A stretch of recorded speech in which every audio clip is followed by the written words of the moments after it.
Chapter 1887. The old Daoist stood there and muttered to himself. No one knew what he was mumbling to himself. Suddenly he kicked the bench away and laughed out loud. Why would I want to be a Daoist priest? From today onwards I'm a guest of Mount Hui. A first-class one.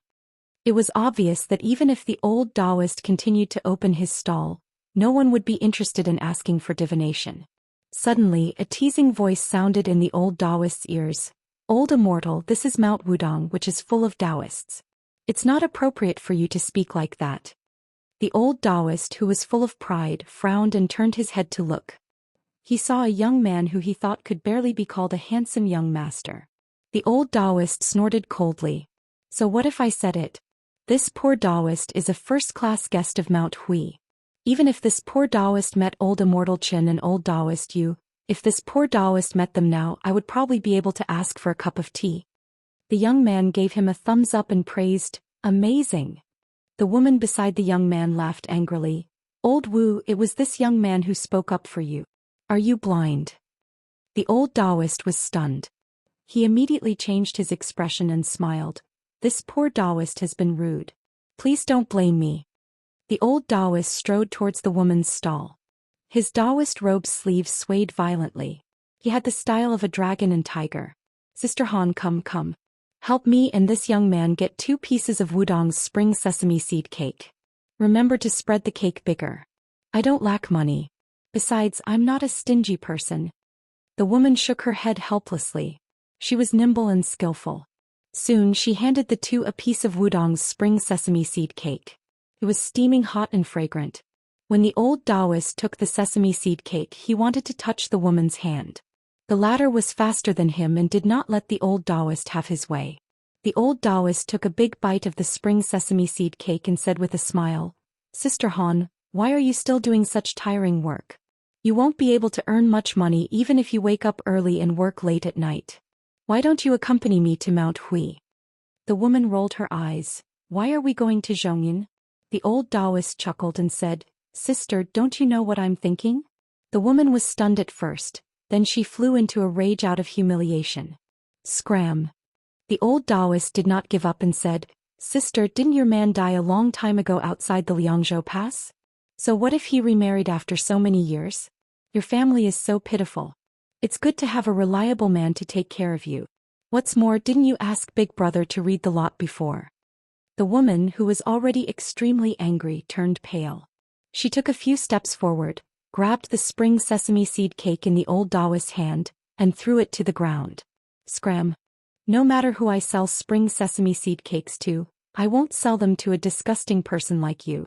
No matter how much money you give me, I'll still find it dirty.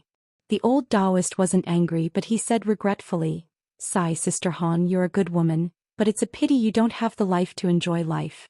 Forget it. Let's just assume that we're not fated to be together. The woman no longer paid any attention to this disrespectful old man. The old Daoist sighed to himself, then turned to the young man and said with a smile, All right, this poor Daoist can only go to the Central Plains to enjoy life. The green mountains never change and the green water flows forever. Young master, if you want to go to Mount Hui in the future, just mention this poor Daoist's name. The young man smiled and said, All right. The old Daoist left in a carefree manner. The young man asked, Old Daoist, you don't even want the stall anymore? The old Daoist didn't turn around. He waved his hand and said in a seemingly magnanimous manner, Why would I want those worthless things? If you like them, they're yours. After the old Daoist had walked far away, the woman said to the young man softly, He didn't even tell young master what his name is and even mentioned his name. I've seen thick-skinned people, but I've never seen someone as thick-skinned as him. Fortunately, I heard that this old man is from Hezhou. Otherwise he'd really embarrass our Bailiang. Su Fengnian smiled and asked, From your accent you're from Bailiang's Lingzhou? The woman had a strange look in her eyes. After a while she said, Young master, why are you asking this? Su Fengnian, who was swallowing Wudong's spring sesame seed cake, almost choked. The woman covered her mouth and laughed. Look at how scared you are, I'm just teasing you. Su Fengnian didn't know whether to laugh or cry. He ate the spring sesame seed cake as he walked to the stall next door. He lifted the bench and turned his head with a smile. Sister-in-law, the guy who treated me to spring sesame seed cake ran away. Why don't I help you solve the lot and treat it as money for the cake?" After the commotion caused by the woman with a frightening aura, the business of the woman's stall had become cold and cheerless. She sat on the bench and gently patted her waist. She looked at the young man with a gentle smile and asked suspiciously, "You know how to solve the lot?" Su Fengyan nodded and said, "It's my old profession." The woman shook her head and smiled. "Young master, you're not as good as that old man. I won't fall for it. Don't worry, I'll treat you." Su Fengyan asked curiously, "Sister-in-law, why did you come from Lingzhou to Wudong Mountain to set up a stall?" The woman said calmly, "My family is here. I came to the mountain to burn incense and pray for blessings a while ago. After seeing the scene here, I thought that I know how to do these things. Since I have nothing to do, I thought that I could earn more money by setting up a stall." Su Fengyan smiled and asked, "I'm guessing that your children are all studying in Mingguan school?" "That's right, in Beiliang books are expensive. They eat money the most." The woman stopped talking and stared at Su Fengyan in a daze. Su Fengyan, who was feeling aggrieved, said helplessly, "Sister-in-law, I'm really not that kind of person." The woman couldn't help but laugh. "You really can't take a joke. You're not like the men in Beiliang." Su Fengyan pretended to be angry. "Sister-in-law, don't scold me." The woman waved her hand and brought over a small stool and a bowl of calming soup. She sat opposite Su Fengyan and smiled. "The biscuits are for you. This bowl of calming soup can be considered the payment for clearing the sign. Sister-in-law, you can't read, so you can't lie to me." Su Fengyan finished eating the spring sesame seed cake and leaned over to take a big gulp of the calming soup. "How can I?" The woman held the bamboo tube with both hands. Her eyes were sincere. Su Fengyan sat upright and still. He smiled and didn't say anything. After placing the sign on the table, she used both her thumb and index finger to hold the head and tail. Since she couldn't read, she didn't need to take the extra step of looking at it carefully. She also used both hands to hand the sign to Su Fengyan. That silent solemnity seemed to be handing over her life. The common people who had no fate with history always believed that there was a deity above their heads. They would be willing to believe that there would be blessings in the next life. Only then would they painstakingly climb high and burn incense to pray. Su Fengyan took the bamboo stick. After reading the sign, the corners of his mouth curled up. He said softly, "Forgetting my feet, it's appropriate to wear. Forgetting my waist, it's appropriate to wear. The 72nd lot, the top lot." The woman couldn't read, but she could roughly understand the contents of the sign. As for the two words top lot, it was concise and to the point. There was no need to doubt it. She smiled in relief. Su Fengyan took back the bamboo stick and put it back into the bamboo tube. He drank a mouthful of calming soup and smiled. "Sister-in-law is a good person. Good things will happen to you." Her smile was tranquil. Chapter 1888. After that, the two of them chatted casually. Most of the time she talked while he listened. She talked about the scenery of Lingzhou in her eyes. Of course, most of it was about the education of the two children in her family. She said that the older children were not bad and were not so naughty. Although no one had ever heard the teachers praise them, and most likely they would not be able to pass the county exam. Even passing the county exam and becoming a scholar would not be easy. However, every time she saw the child reading under the light and shaking his head like a scholar, she would feel very happy for no reason. At the same time, the younger child gave her a headache. He would rather work in the fields than study at a private school. At such a young age, he wanted to go to war and kill barbarians. In the end, she said that she did not know how the other places in Beiliang were doing. In the past 2 years, at least the children in Lingzhou could get cheap books from private schools. It was so cheap that even a poor family like her felt it was cheap. This was because there was an official surnamed Su in Lingzhou. It was his idea. That official seemed to have said that Beiliang had fewer people but there could be more scholars. She did not know if it was true or not. In any case, those books were indeed much cheaper than 5 or 6 years ago. That was why she said that official surnamed Su was a good person. Unfortunately, she heard that he left Lingzhou to become an official in Liangzhou. Su Fengyan smiled gently and looked into the distance. He said softly, "Juzi is good in everything but his alcohol tolerance is bad." The woman did not understand and did not ask further. There was business at her stall. The woman asked, "Sir, can I have that lot back?" Su Fengyan smiled, "Then I will have to look for it." Sister-in-law, you go ahead. I will send it back to you when I find it. She nodded. After she stood up, the woman suddenly blushed. Sir, you can call me aunt. Don't call me sister-in-law. Su Fengyan was confused. The woman snorted and went to the stall next door. Su Fengyan shook his head. He did not understand. He held the bamboo tube upside down and poured out the bamboo lots. After Yuchi Yuquan and Xianyuan Qingfeng, 5 of the original 108 lots were missing. He found the bamboo stick that the woman had shaken out and stood up to deliver it. She realized that this young man, who was so idle that he had become a fortune teller, didn't seem to understand what she meant. Thus she felt a little embarrassed. She glanced at the bamboo stick and carefully put it away. She raised her head and asked, "Which stick? Don't lie to me." Su Fengyan shook his head and said seriously, "I'm not lying." She smiled and said, Go. Sister-in-law won't delay you from swindling money." Somewhat depressed, Su Fengyan sat back down at the table and resumed his old business. He was familiar with the business and began to openly solicit business. It was just that the old Daoist with the goatee had left behind such a mess. Good news didn't leave the house, but bad news traveled 1,000 miles. In addition, the nearby stalls believed that Su Fengyan was a money-grubbing swindler. Moreover, he was young and didn't wear a frightening Daoist robe. Naturally, he gave people the impression that he didn't know how to do things properly. Groups of pilgrims and tourists passed by, clearly not interested in stopping to draw lots. It was rare that 2 or 3 young women wanted to say something and went forward to draw lots. In the end, they were all tactfully refused by their family elders or men of the same age. Su Fengyan could only drink the calming soup in small mouthfuls. He was really bored to death. Su Fengyan gradually changed from sitting upright and still, to sitting with one leg crossed over the other, and then to lying on the table and shaking the bamboo tube. In the end, he simply shook out bamboo lots himself. He didn't even look at the lot and casually threw it back. The woman next door wiped the sweat from her forehead and teased, "How can you do business like this? The most difficult thing in the world is to take money from other people's pockets. Young master, you're really good." Su Fengyan sighed and said, "Do you really want me to borrow a Taoist robe from Wudong?" The woman was puzzled and said, "Young master doesn't seem like someone who lacks money. Do you really care about that little bit of money?"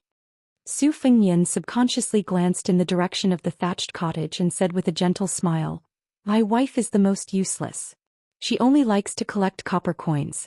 No matter how big or small they are, she doesn't dislike them. She's just like a miser." The woman was overjoyed. "It's a good thing your wife isn't here." Then she advised, "Women are all like this. Young master, you should be more open-minded." Su Fengyan deeply agreed. "Swallows eat mud, many little drops make a mickle. This is the truth."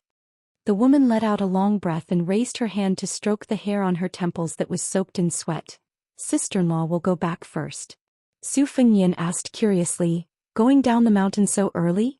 There are so many things scattered here and there. Can you move them?"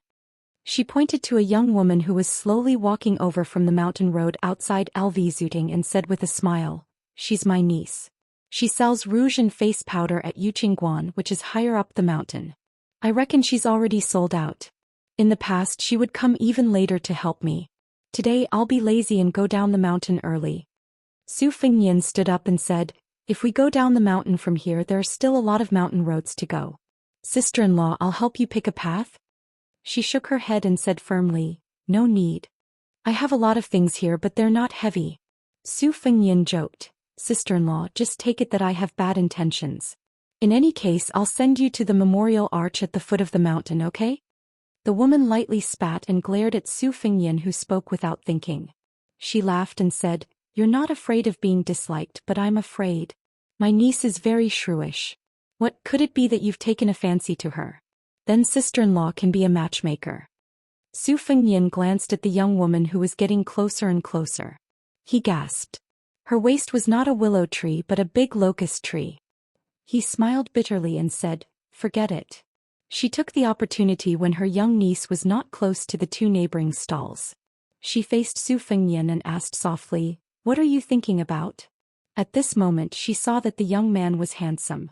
His eyes were especially clear. They were so clean that they were like the elephant washing pool she saw when she first climbed Wudong Mountain. Su Fengyan said, "I've been outside Liangzhou Pass, to Huayang Pass and to Hutu City." She said calmly, I see. Su Fengnian grinned. She asked for no reason, do you think the Beimang barbarians will fight all the way here?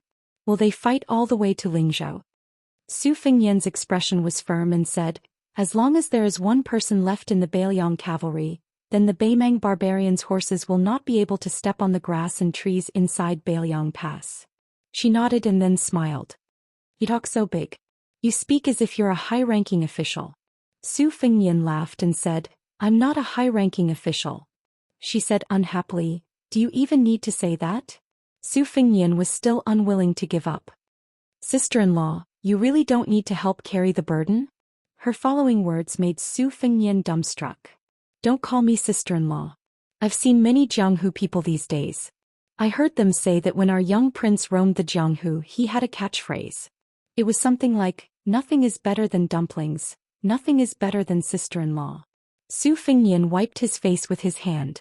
He was devastated. Did no one mention the phrase, return my ass I said at the top of the snowfield to you? Isn't it more arrogant than this catchphrase? Besides, this phrase was also heard by a sloppy wooden sword ranger somewhere and then he insisted on teaching me. The woman's eyes were mischievous.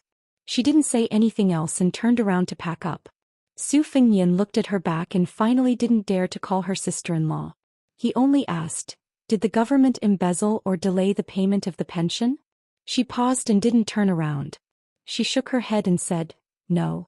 His old sergeant often sent us extra money a few years ago. It wasn't last year. She paused and then said softly, I only heard this spring that the old sergeant died in Hutu City. She didn't turn her head after that. She knew that the first marriage lot she shook wasn't the bamboo lot in her arms. She didn't know how to read but she remembered the number of words on the lot. But this wasn't an important matter. Commoners, no matter how hard their lives were, as long as there was hope, they could grit their teeth and live. Her hope was the 2 children. As for whether the lot she shook today was good or bad, it didn't matter. In the end, before she and her niece took the burden and left, she inadvertently saw the young man who always gave people the impression that he was clean. He sat behind the table with his back straight and his hands clenched in his lap. He was quiet. He didn't look like a young man, but more like an old man. The spring breeze was far away and he could only silently bask in the warm autumn sun. Chapter 1889. In front of the brand new thatched cottage in the quiet part of Big Lotus Peak, it had never been so lively. The white-robed monk was tall, but he gave people the feeling that he was in perfect harmony. The string of beads on his chest was dim in color, obviously different from the precious Buddhist beads of the many great temples in the Central Plains. Since returning from a long journey to the west, he didn't have any beads, only a string of peachwood Buddhist beads. This string of beads was a token of love between him and his wife. After she gave it to him, she actually regretted it because later she heard that peachwood was a material highly respected by Daoists. It could ward off evil spirits, but in Buddhism, peachwood Buddhist beads weren't worth mentioning. But the white-robed monk Li Xiaoxin never left this string of Buddhist beads except for hanging it on the wall before he went to sleep. In Buddhism there was a saying, be mindful of your heart and mind. His common name was Li Xiaoxin. Therefore, when he entered the capital in white, the old emperor of Liang gave him a string of priceless 7 treasures beads, which he casually threw into a chest. After having a daughter, Li Xiaoxin, his wife picked a dozen beads every now and then, weaved them into a ring and put it on her daughter's head. The little girl, who liked to run around the 2 Zen temples, didn't know the value of these beads and would soon lose them. Fortunately, no one in this family of 3 would feel bad. At this time, opposite the white-robed monk sat 3 Taoist priests from the 2 Taoist ancestral courts. Bai Yu, who had just been promoted to governor of Liangzhou, Xianxia, who was also a Taoist priest of Mount Longhu, and Han Gui, who was from Qingshan Taoist Temple of Wudong. Not far away, Li Xiaoxin, Wu Nanbei, the only disciple of the current Wudong leader Li Yufu and Han Gui's disciple Qing Exin were squatting together, listening to Li Xiaoxin talk about her soul-stirring Jianghu experiences. The white-robed monk's wife had already taken a nap. When she learned that the 3 Taoist priests had come, she leaned against the door and said, there are so many of them. They don't come with good intentions. The white-robed monk smiled and said, it's just a quarrel. Don't worry. She was still worried and said, then I won't prepare tea. Let them be thirsty, but you can find an excuse to come in and drink water. Won't that be rude? Not at all. By the way, if you really can't beat them in an argument, remember to hit them but not their faces when you hit them. Otherwise, you'll be left with nothing to say. Got it? What, you can't beat them? Then forget it, let's have a peaceful chat. When we're outside, harmony breeds wealth. We can beat them. Oh. Remember not to hit them too hard. Our daughter still wants to play on the mountain for a few more days. I know. Taoist priest, Taoist temple, Taoist. He asked, is Headmaster Li in closed-door cultivation at Small Lotus Peak? Of the Taoist priest. NN. Taoha. He gently stroked the string of mahogany Buddhist beads and said indifferently, the earth sinks in the southeast and the 4 desecrations flow to the Sun position. Han Gui wore a plain Taoist robe and a Zhou Xian scarf. He looked a little sad. Bai Yu, who had hurt his eyes from reading, narrowed his eyes out of habit as if he had nothing to do with it. Xianxia looked up at the rolling sea of clouds at the top of Big Lotus Peak. The white-clothed monk asked with a smile, if you can't do what you want in life, even if you're 100 years old, you'll still die. Did Cao Zhangqing say it after he entered the Great Chu chessboard and waited for the imperial edict? Bai Yu shook his head. Cao Chongqing's teacher, Li Mi, said that Cao Chongqing was able to change from the scholarly sage to the tyrannical way. I'm afraid this sentence was the finishing touch. The white-clothed monk gently twirled his Buddhist beads. If the 3 things of a good flower, a full moon and a long life are the happiest wishes of mortals, then the pursuit of your Taoists is to have a smooth mind, right? Bai Yu rubbed his eyes lazily and asked with a smile, what, are you going to quarrel? But there's not even a cup of tea here. The white-clothed monk said softly, if my wife doesn't let me prepare tea, I won't dare to make a decision. As for quarreling. The white-clothed monk looked over everyone's heads and looked not far away. He said loudly, disciple, come. Talk to our Mr. White Lotus about Buddhism. Unexpectedly, the young monk slightly raised his little bald head and said reluctantly, Master, if it wasn't for Li Zi not letting me go, I would have gone to the Clear Jade Temple to buy rouge for Master's wife. Master's wife said that there's a young woman as beautiful as a flower there. These days she's been selling Shu sunflower rouge at a very low price. It's said that there's also Wu Yu Yen Lu Fong in Jiangnan. The white-clothed monk glared at him. You still have the nerve to talk about Wu Yu Yen Lu. You dare to sell a small box the size of a fingernail for 5 taels of silver. If you didn't mention it to Master's wife, she wouldn't have been thinking about it the whole night. Last night she was talking about Wu Yu Yen Lu in her sleep. The young monk said confidently, I just think that the rouge is really good. Those at the Escape Summer Town at the foot of the mountain are cheap, but the fragrance is too pungent. Although the box is bigger, it's not like Master didn't see it yesterday.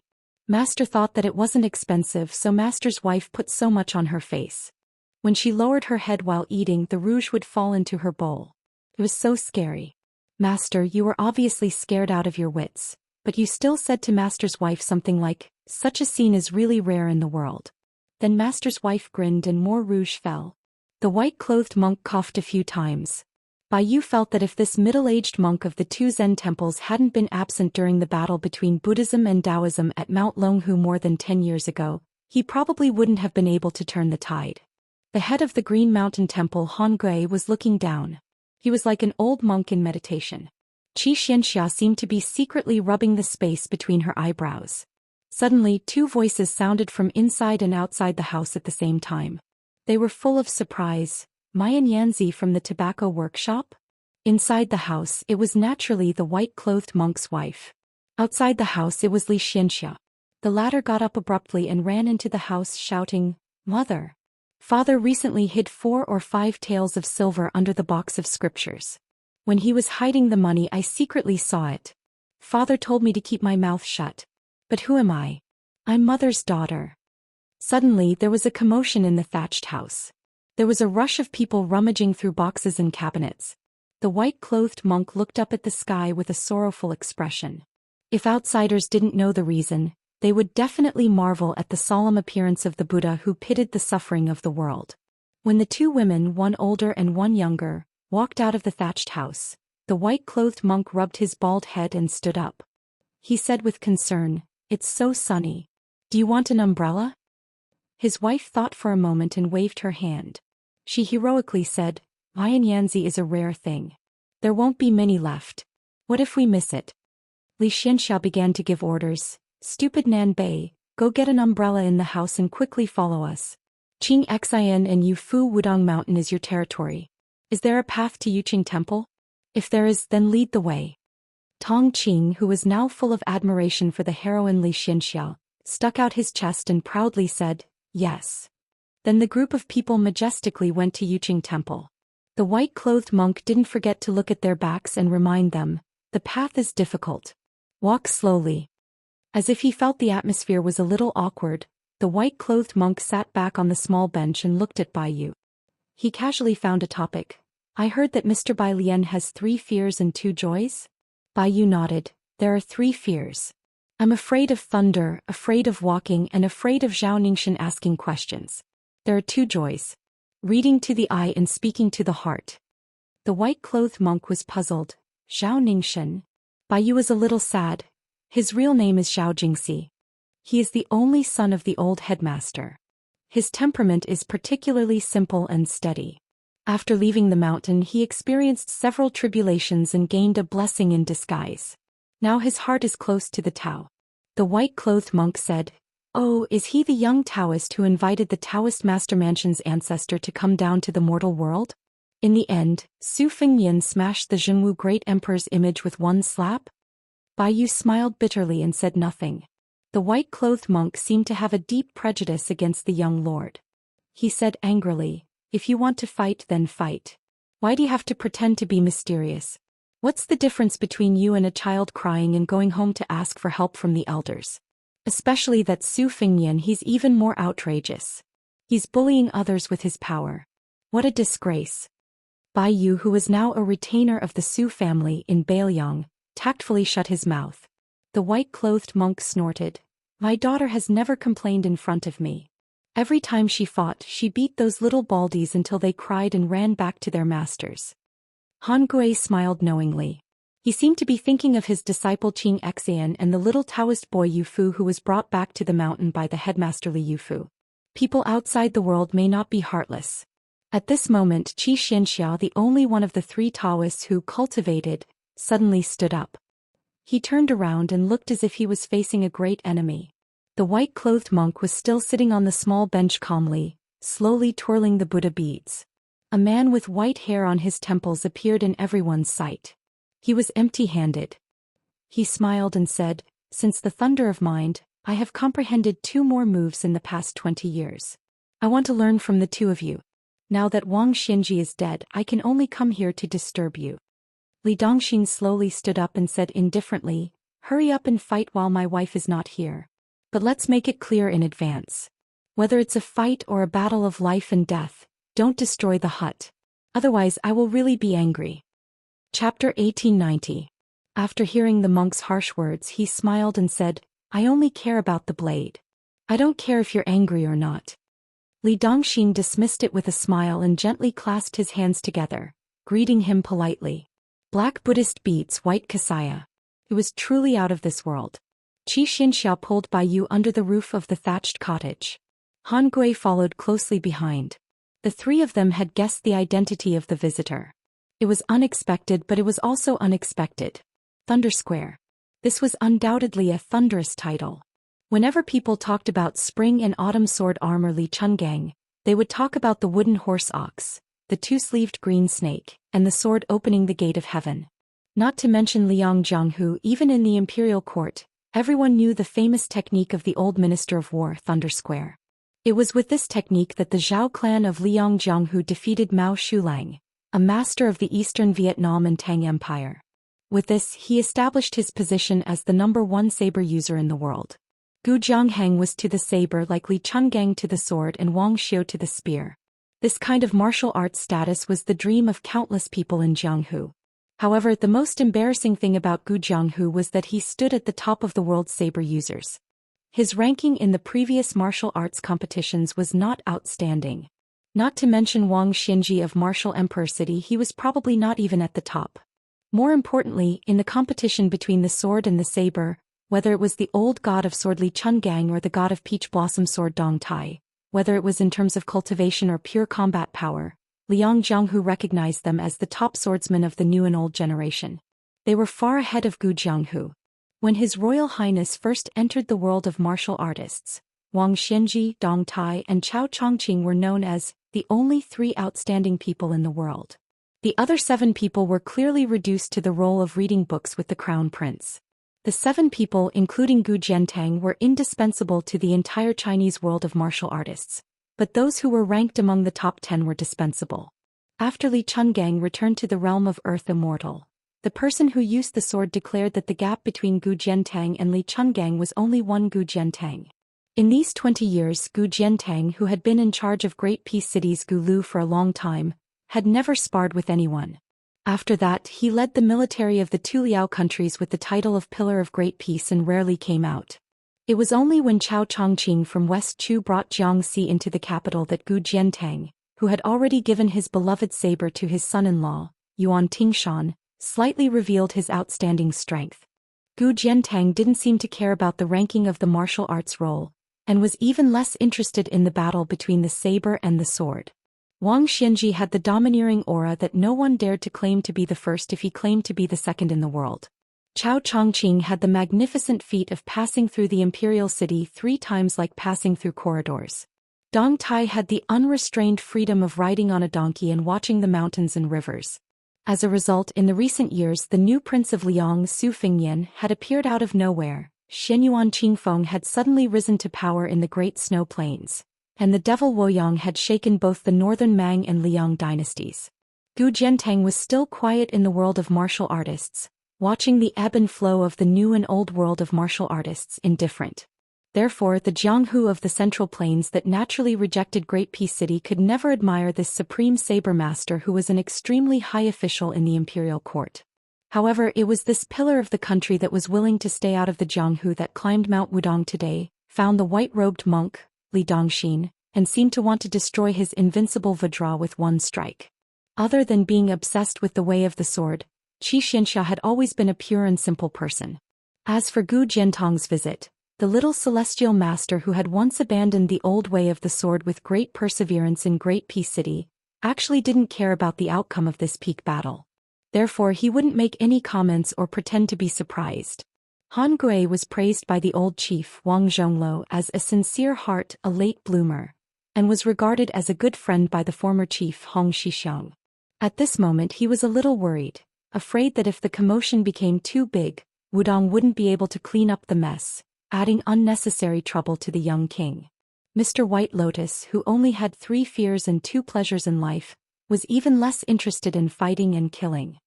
He moved a small stool and sat under the eaves in a daze, his mind wandering thousands of miles away. Now that the 2 kings had joined forces to stir up the Central Plains, the imperial court originally promised to give Bailiang the grain, but there might be new problems. Chang Sui, who was in charge of the grain with his identity as the provincial governor of Lingzhou, had already sent a secret letter to Mount Qingliangshan, requesting to use the Fish Dragon Gang's power to infiltrate the grain transportation of the Guangling River from Xiangfan City to Lingzhou. If there was no other choice, they would need the blood of more than 20,000 gang members. To open the way, they would win millions of stones of blood-stained grain for the Bailiang border cavalry. As a result, the 3 of them didn't care why General Gu didn't carry a saber. Gu Jiantang's talisman saber, Nanhua, and Wudong sword maniac Wang Xiaoping's talisman saber, Shenshu, were equally famous in the world. Gu Jiantang was tall and had the typical physique of a northerner. His green robe was elegant and he had the temperament of a southerner. Gu Jiantang. But he used a saber. After defeating Mao Shulang, he was at the peak of Jianghu's reputation, and he was also praised as the saber saint. It was hard to say whether the nickname was wrong, but the name seemed to be wrong.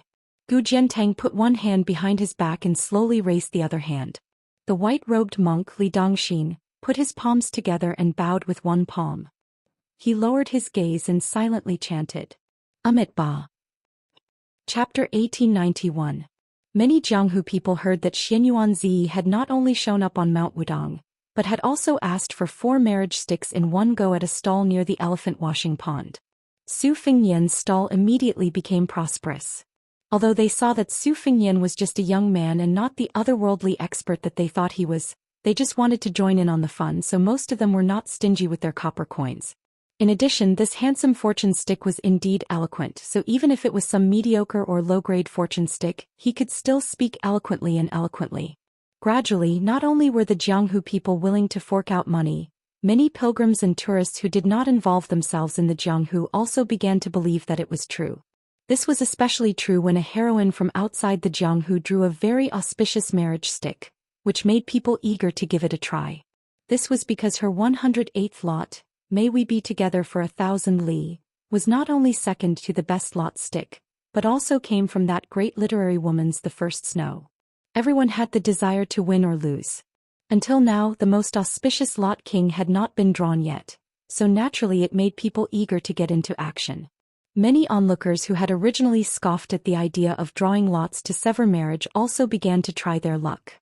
Unfortunately, it was strange that after more than 2 hours, more than 100 people had finished drawing their lots, but still no one had drawn the best lot stick from the bamboo tube. This kind of scene where people were still hugging their pipa and covering half of their faces thoroughly made people want to win in one move. Many people who did not believe in heresy simply drew their lots again. Everyone saw that the young man who explained the lot drank bowl after bowl of wudang calming soup.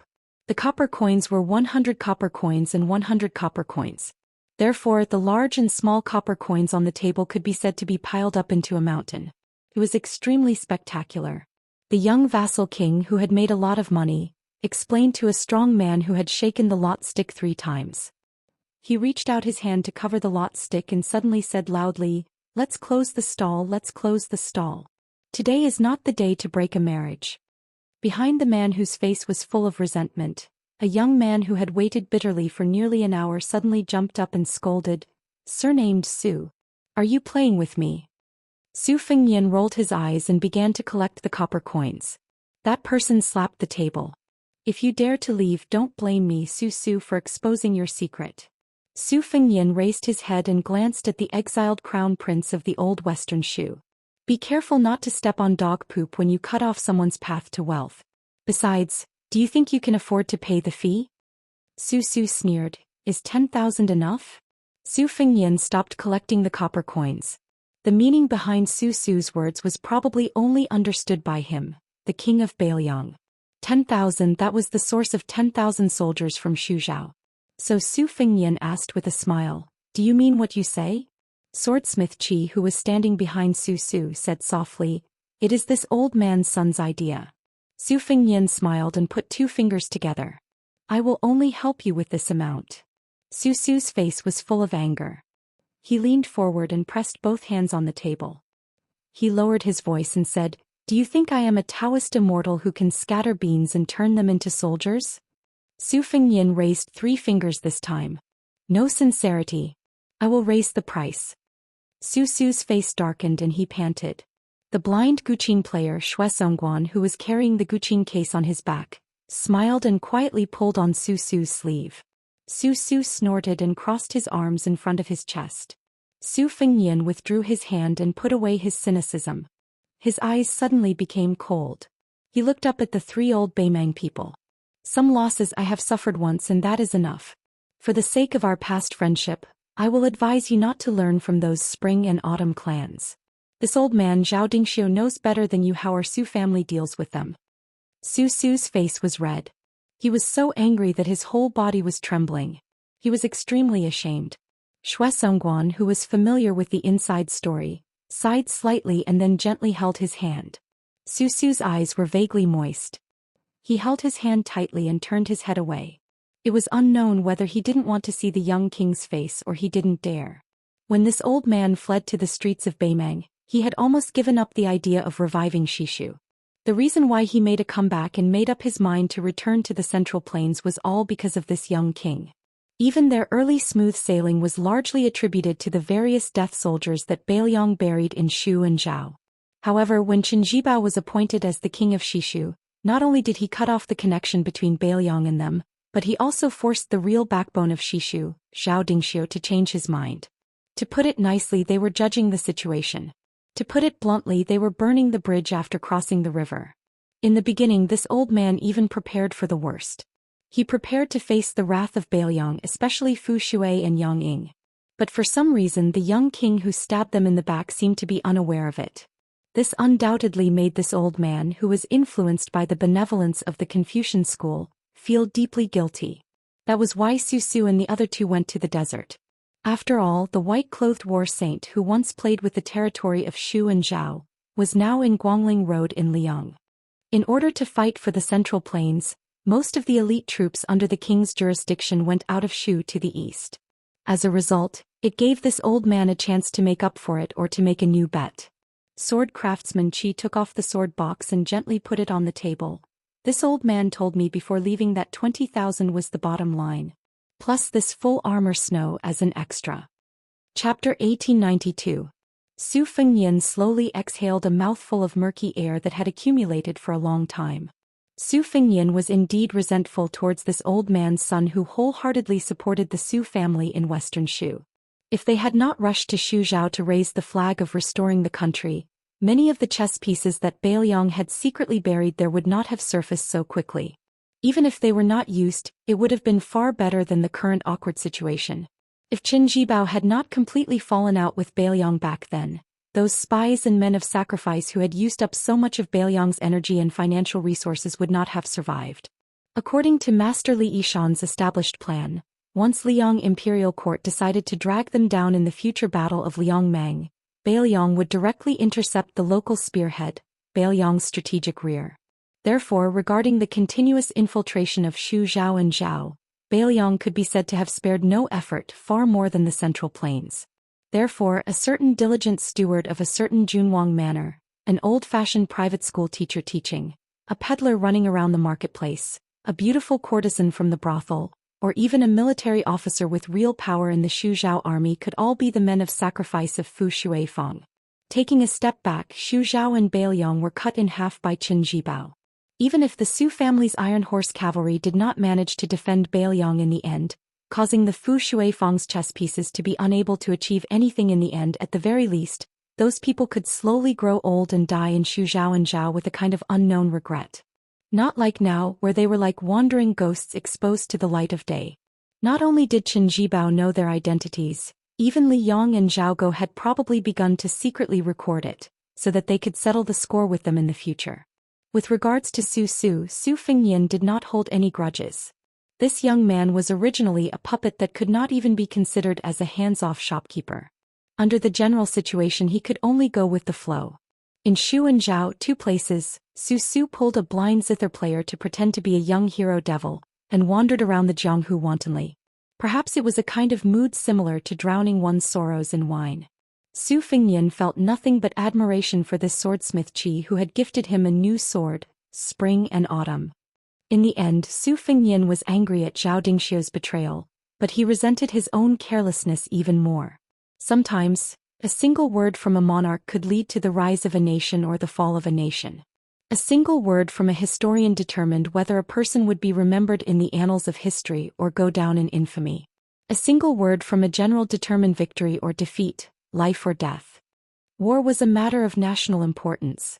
It was not a joke. Perhaps the simple-minded Su was only guilty of his and this old man's betrayal. He did not think of the Beiliang death soldiers who had taken root in Shu for many years, or the deeper level of the Liangmang War. After all, this young man from a noble family only knew that he was an ordinary survivor of Beimang. He only knew that this old man's son was a pedantic and strict old scholar, and that Uncle Qi was nothing more than a blacksmith with a bit more strength. What bell and cauldron food, what monarch and country, what West Shu's imperial uncle dying at the city gate, what West Shu's minister dying together with the country was the champion of spring and autumn. Other than the golden dragon embroidered Shu brocade wrapped in swaddling clothes, he had never worn the crown prince's robe. Therefore he did not understand the generosity at all. Su secretly sniffled, showing that his temperament was weak and had no ambition to speak of. He only longed for Jianghu and did not like the unfamiliar court and officialdom. After the fall of the country, the old officials of the Su clan would cry when they saw him. That kind of kneeling and kowtowing ceremony, not only would it not make this unambitious young man feel happy, he would only feel that 1,000 gene weight was pressing down on his shoulders. In private he once mocked himself to the blind female zither player that he admired. Su is useless. At some point Wei Miao, who did not come with Su Su and the other two, had already stood behind the blacksmith surnamed Qi, invisibly cutting off the flow of people. Especially when the dazzling Miaozheng woman grinned and crushed the palm of a lecher, the crowd of kind-hearted men and women who came to Mount Wudong to burn incense began to scatter like birds and beasts. Most of the Jianghu people who were conceited about their martial arts did not go far, but they still stood some distance away and cautiously watched with cold eyes. Wei Miao took a few steps forward and said straightforwardly, "The king of Shu wants me to pass on a message to both of you. There is no problem in crossing the border." Su Fengyin saw that the blacksmith surnamed Qi frowned and understood. He asked, "When did he pass this message to you? Before or after the spring snow building incident?" Wei Miao said indifferently, "I will not say. It is not important." Su Fengyin did not pay attention to this famous grandmaster of Nanzhao and looked at the blacksmith surnamed Qi. "Also pass on a message to this old man Lu for me.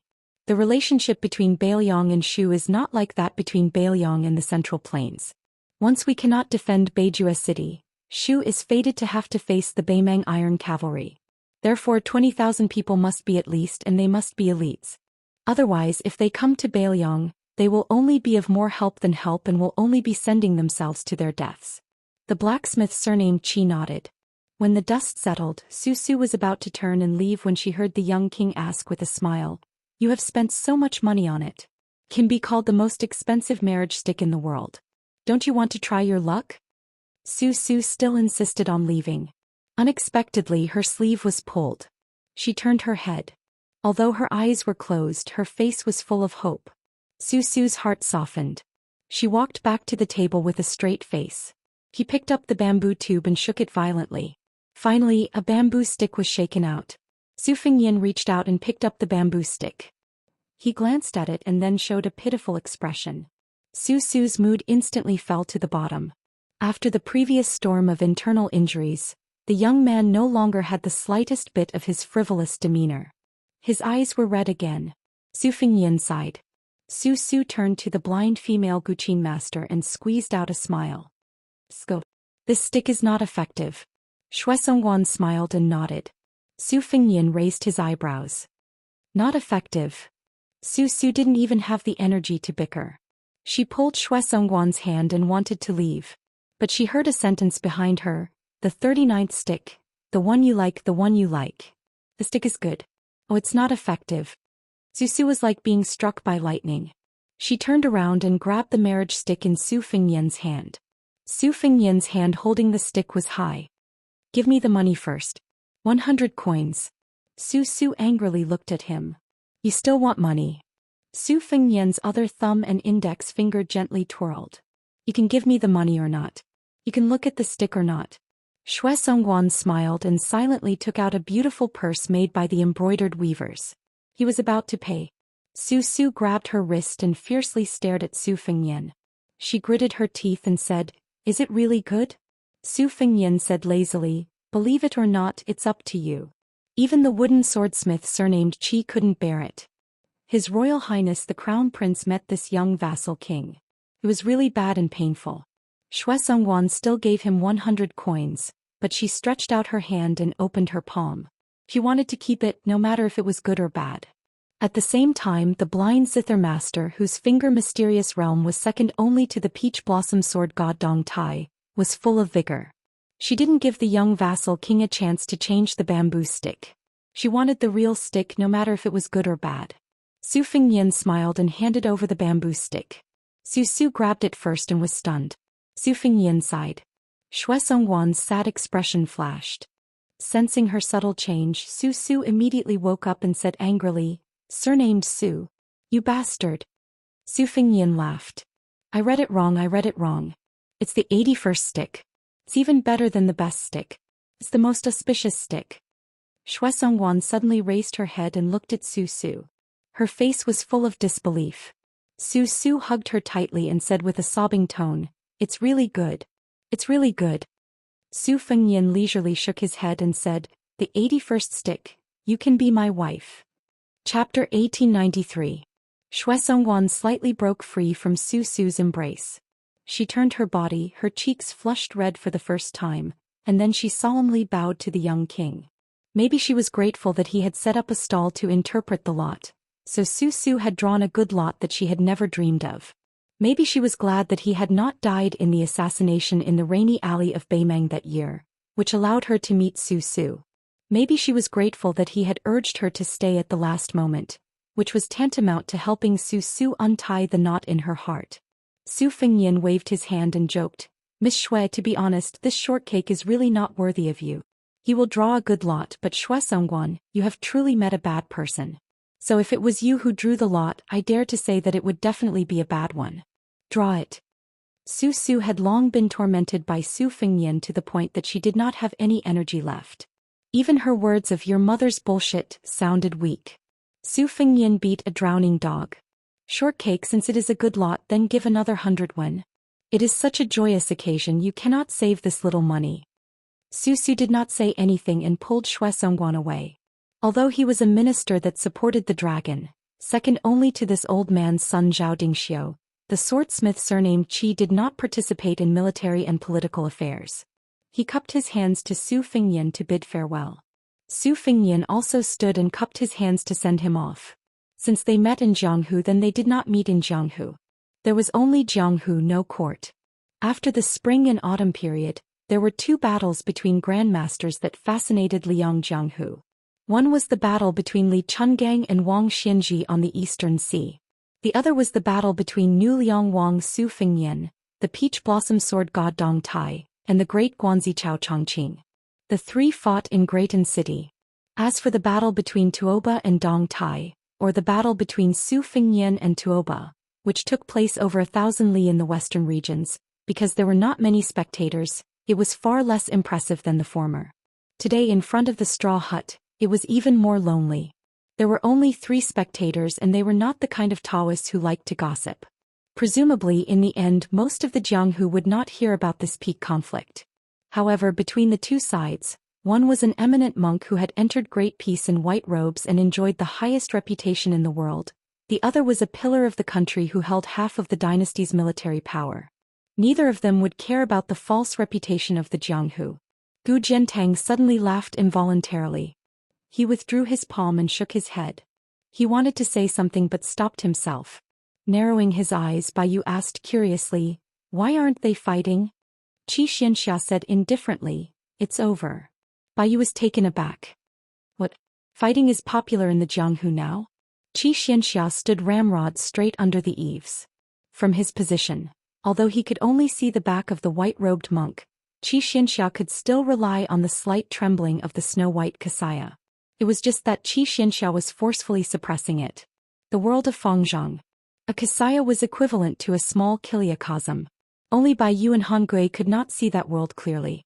Once they entered it, the world would be turned upside down. To put it simply, Gu Jiantang's slash seemed to be casual and did not seem to have any power behind it. If it were someone else who was at the foot of the mountain would have been split open.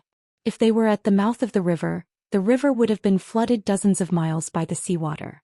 The string of pearls in front of the white-robed monk's chest slowly quieted down. At this moment, a large peak to the north of Big Lotus Peak suddenly shattered, the sound as heavy as thunder.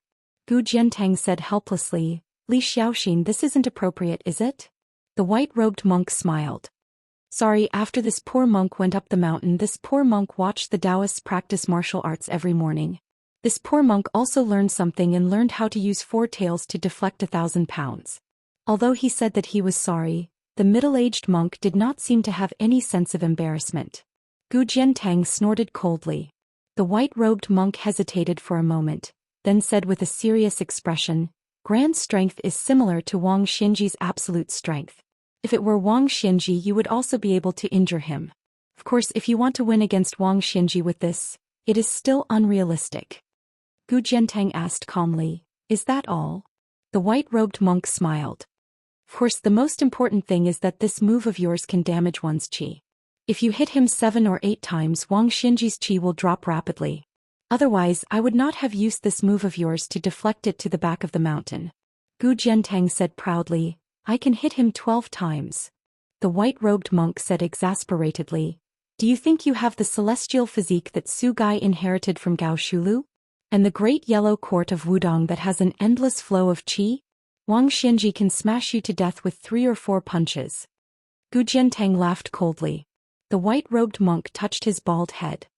You really don't believe me. In this world, there are only a handful of people who truly know how powerful Wang Xianji is. Li Chungang, Su Fengyan, and at most Hong Shixiang. The others, even Dong Tai and Chao Chongqing, are unable to fully understand. After all, those two have never had a true life-and-death battle with Wang Xianji. Also, even if this poor monk does not use the essence of Wudong's martial arts and stands still for you to hit 12 times, this poor monk's body will still be as immovable as a mountain. It's just that I will have to do this personally soon, so I can't afford to waste my strength here. Gu Jiantang was silent. The white-robed monk sighed and said, Gu Jiantang, if you can focus on the blade without any distractions, you might have a chance to fight for the title of number 1 in the world. Gu Jiantang regained his composure and said with a smile, in this Gu's opinion, the blade can only be used to kill people on the battlefield. Using it to fight for the name of Jianghu is too much of a waste. The sword is distinguished in Jianghu, the blade drinks blood on the battlefield. Perhaps this was the true understanding of the great general Gu Jiantang. Gu Jiantang finally asked, I want to know, who in the world can break your Vajra physique? The white-robed monk touched his head and extended 3 fingers.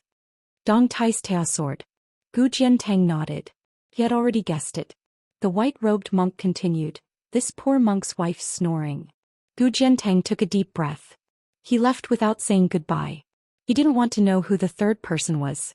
The white-robed monk continued, then there's this poor monk's daughter's small wooden mallet. She likes to use her father's head as a wooden fish. His daughter doesn't know how to care for her father, but her father naturally does. Bai Yu and Han Gui looked at each other and smiled. The most difficult things in the world didn't seem difficult in front of the white-robed monk Li Dongxin. Han Gui suddenly said with a bitter expression, Teacher, what about that damaged mountain peak? The white-robed monk turned his head and said with a smile, Find Su and ask for money to repair it.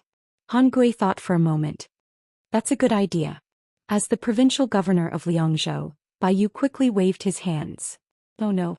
Our Bailiang doesn't have much money now. Not long after Gu Jiantang left, the group of people who went to Bai Rouge returned earlier than expected. Behind them, the 2 children Qing Exen and Yu Fu were secretly laughing. Among the 3 people in front, Li Dongbei was pulling Wu Nanbei's ear, and Li Dongxin's wife was pulling her daughter's ear. The woman said with annoyance and anger, Li Zi, are you still mother's daughter? If you didn't drag that stupid Nanbei to listen to you talk about Jianghu and delay time, he would have gone to Yuqing Temple earlier and bought the Mian Yanji from the Tobacco Willow Lane. Li Dongbei pulled on the stupid Nanbei's ear and said angrily, It's all your fault. What Mian Yanji from the Tobacco Willow Lane? You said it. Why didn't you say it earlier? Wu Nanbei said with grievance, Master's wife Li Zi, I didn't know that Master had hidden money from the start. The 3 of them looked at the white-robed monk. The middle-aged monk put his palms together and looked up at the sky. He muttered, Buddha, please bless us. We will have food to eat tonight. At this moment, no one knew that the string of Buddhist beads on the white-robed monk Li Dongxin's chest was actually a string that connected 108 peachwood beads. Because of years of wear and tear and also because of Gu Jiantang's blade, it had already dissipated like smoke. Although there was no string, the string of Buddhist beads was still connected. It was actually done by Li Dongxin in one breath. The affairs of the world were unpredictable. Dongxin was normal. Chapter 1894. Inside and outside the hall where Zhenwu the Great Emperor was worshipped, the incense was burning. An old Daoist with a solemn face quickly stepped over the threshold. Seeing the tall figure in white, the old man calmed down and slowed down his pace, standing side by side. The figure in white, who was taller than the average Bailiang man, was actually a young woman. Her face was faintly radiant. This was probably the so-called solemnity of a treasure, like a bodhisattva descending to the world. The elderly Daoist was originally here to take over the task of knocking the chimes. Although his seniority on Wudong Mountain was the highest, and he was the great spiritual master who had been in charge of the mountain's commandments for dozens of years, he still had to attend to everything personally. When he was approaching the main hall, he sensed her unusual aura. The elderly Daoist was well aware that, to be precise, she was the first one to discover him, and then she deliberately revealed some clues. The old Taoist followed her line of sight and saw a devout believer kneeling 3 times and kowtowing 9 times on a futon. Although his body was extremely weak, the etiquette of kowtowing was meticulous. The old Taoist was very familiar with this. When he was young, he was brought to the mountain by his master Huang Manshan to cultivate. He was Wang Zhongluo and Song Jiming's senior and junior brothers. Now that he was almost 100 years old, the old Taoist had been burning incense for people for nearly 80 years. The old Taoist said with emotion, "People pray to immortals for longevity, for relief from worries, for freedom from suffering." The tall woman in white said indifferently, "Then why does Wudong Mountain want to cut off the thoughts of all the cultivators in the world?" The old man was none other than Wudong's enlightened immortal Qianyao, the senior brother of the former leader Hong Xixiang, and the senior uncle of the current leader Li Yufu.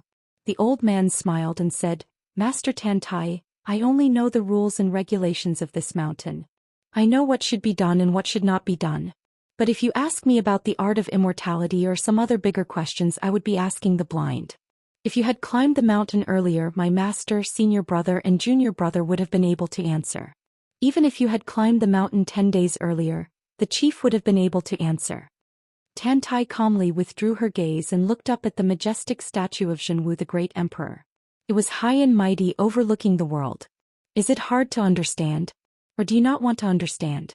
Why did the spring and autumn period fall? Why did the central plains sink? It was because a small group of tycoons had blocked the entire world's path to prosperity. It was obvious that if the current emperor of Liang discriminated against the white-clothed Han clan and only promoted the descendants of aristocratic families to fill the imperial court, the fate of the Zhao clan would not last long. Running water doesn't rot, the pivot doesn't rust. How simple is this logic?" The old Daoist smiled and nodded. "Grandmaster Tantai is right." Tantai Pingjing asked again, "Is the ambition of Mount Wudong so great that they want to turn the whole world into a separatist town?" The old Jinren asked, "In the eyes of sect master Tantai, the mortals in the human world are inferior to the immortals in the heavens?" Tantai Pingjing rudely stretched out her finger and pointed at the statue. "Isn't it? Then why is this statue able to sit high up and look down, making people willingly bow their heads and enjoy 1,000 years of incense?" The old Shinran was not annoyed by the disrespectful behavior of the former leader of the Qi cultivators in the south. He shook his head and said, "It's still the same as what I said before. When people pray for immortals to grow old, they have to ask for something. I'll be bold to make an inappropriate analogy. It's like the officialdom at the foot of the mountain or the marketplace. When you ask for someone's favor, you always have to bring some gifts. When you talk to someone, you always have to lower your voice. That's how it is. That's how it is. But it doesn't mean that the person who is being asked can do whatever he wants." The old Shinran, who was not talkative, started to talk. His tone was a little heavier. "I heard that the immortals in the heavens are good at fishing for the fate of the human world. The lifespan of a person and the national throne of a country are all under their control.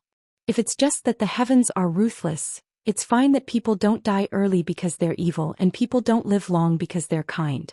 But if you put yourself in their shoes, how sad is it when you think that your fate of marriage, lifespan, fortune and so on are all controlled by others? How sad is that? My master once told us 6 brothers that the heavens are vigorous, and a gentleman should constantly strive for self-improvement. He's willing to work hard for the difficulties in life. He's not willing to be born with a good life and enjoy the fruits of others' labor. He's not willing to have everything be inflexible. Although we Taoists are people outside the mountain, we can't forget that we're still people of the world. We live in the world and die in the world. From ancestor Lu to Huang Manshan, to Qin Yao's generation of Wang Zhongluo, Song Jiming, Yu Xingrui, Wang Xiaoping and Hong Xixiang. None of them could live forever. Some of them couldn't and didn't want to, such as Song Jiming and Qin Yao. Some of them could but weren't willing, such as Wang Zhongluo and Yu Xingrui.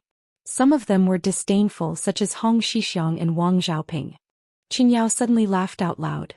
He turned his head and looked straight at this land immortal who was said to have reached the celestial realm. He was fearless. How many people can ascend in the human world in 100 years? Among the few people, who isn't a banished immortal who descended to the human world? Why, who is Grandmaster Tantai trying to persuade? I only know that the person who can make Sect Master Tantai do this is definitely not this Zhenwu Great Emperor. Tantai Pingjing frowned. A strange smile appeared at the corner of her mouth. She asked, have you ever wondered if the king of Bailiang Su Fengnian and your sect master Li Yufu are banished immortals? Why do they have to commit treason in this world? Qin Yao's face was full of righteousness. He laughed and said, I'm only in charge of Wudong's commandments. Why should I care about that? Tantai Pingjing's face was cold. What a Wudong mountain! As expected of ancestor Lu's dojo. Qin Yao still smiled and said, you flatter me. Tantai Pingjing turned and looked, her eyes snow-white. Yu Xingrui stood outside the door of the main hall. However, she looked directly at the small lotus peak outside the big lotus peak. In the next moment her figure dissipated. Yu Xingrui, who hurried over, was relieved. Qin Yao slowly walked towards this junior apprentice brother. The old spiritual master, who was famous for being serious, made a rare joke. Junior apprentice brother, you quickly wipe your sweat. Yu Xingrui asked worriedly, are we letting her go just like that? Qin Yao said open-mindedly, actually, the fact that she's willing to show herself at this time means that she doesn't have any killing intent. Think about it. His Highness is on the mountain, Dong Tai is here, Li Xiaoxin is here, and so many grandmasters are here. Who would dare to behave atrociously here? After all, she's not Wang Xianji from Martial Emperor City. Yu Xingrui nodded and said, that's true. Qin Yao suddenly asked, have you really thought it through? Yu Xingrui said in a low voice, unlike you guys, I, Yu Xingrui, have been born and raised in Liangzhou for generations. Qin Yao patted Yu Xingrui's shoulder unceremoniously. Then go without worry. There's Yu Fu Hongui and that Yu Fu. They're all very good. Yu Xingrui said regretfully, unfortunately, I probably won't be able to wait until the day junior apprentice brother becomes enlightened. Qin Yao nodded. Senior apprentice brother is about the same. Senior apprentice brother, can I talk to you about something? Go ahead. Junior apprentice brother is still so young. He's at the age where he loves to sleep. How can there be an elder like you who knocks on his door every day before dawn? Junior apprentice brother, are you the disciplined Daoist on our mountain or me? Is there anything else? Chapter 1895. Yes. Junior brother is occasionally greedy and stealthily buys some candied haws and other snacks when he interprets the lot for others. Senior brother, can you not be so discerning every time? He is so young, but he has to copy the scriptures several times. I feel sorry for him. Jade Axe has been quietly waiting outside the room every time. Senior brother almost forgot that junior brother is now your disciple's disciple in name. The three of you are very close. Senior brother, you are a little jealous, aren't you?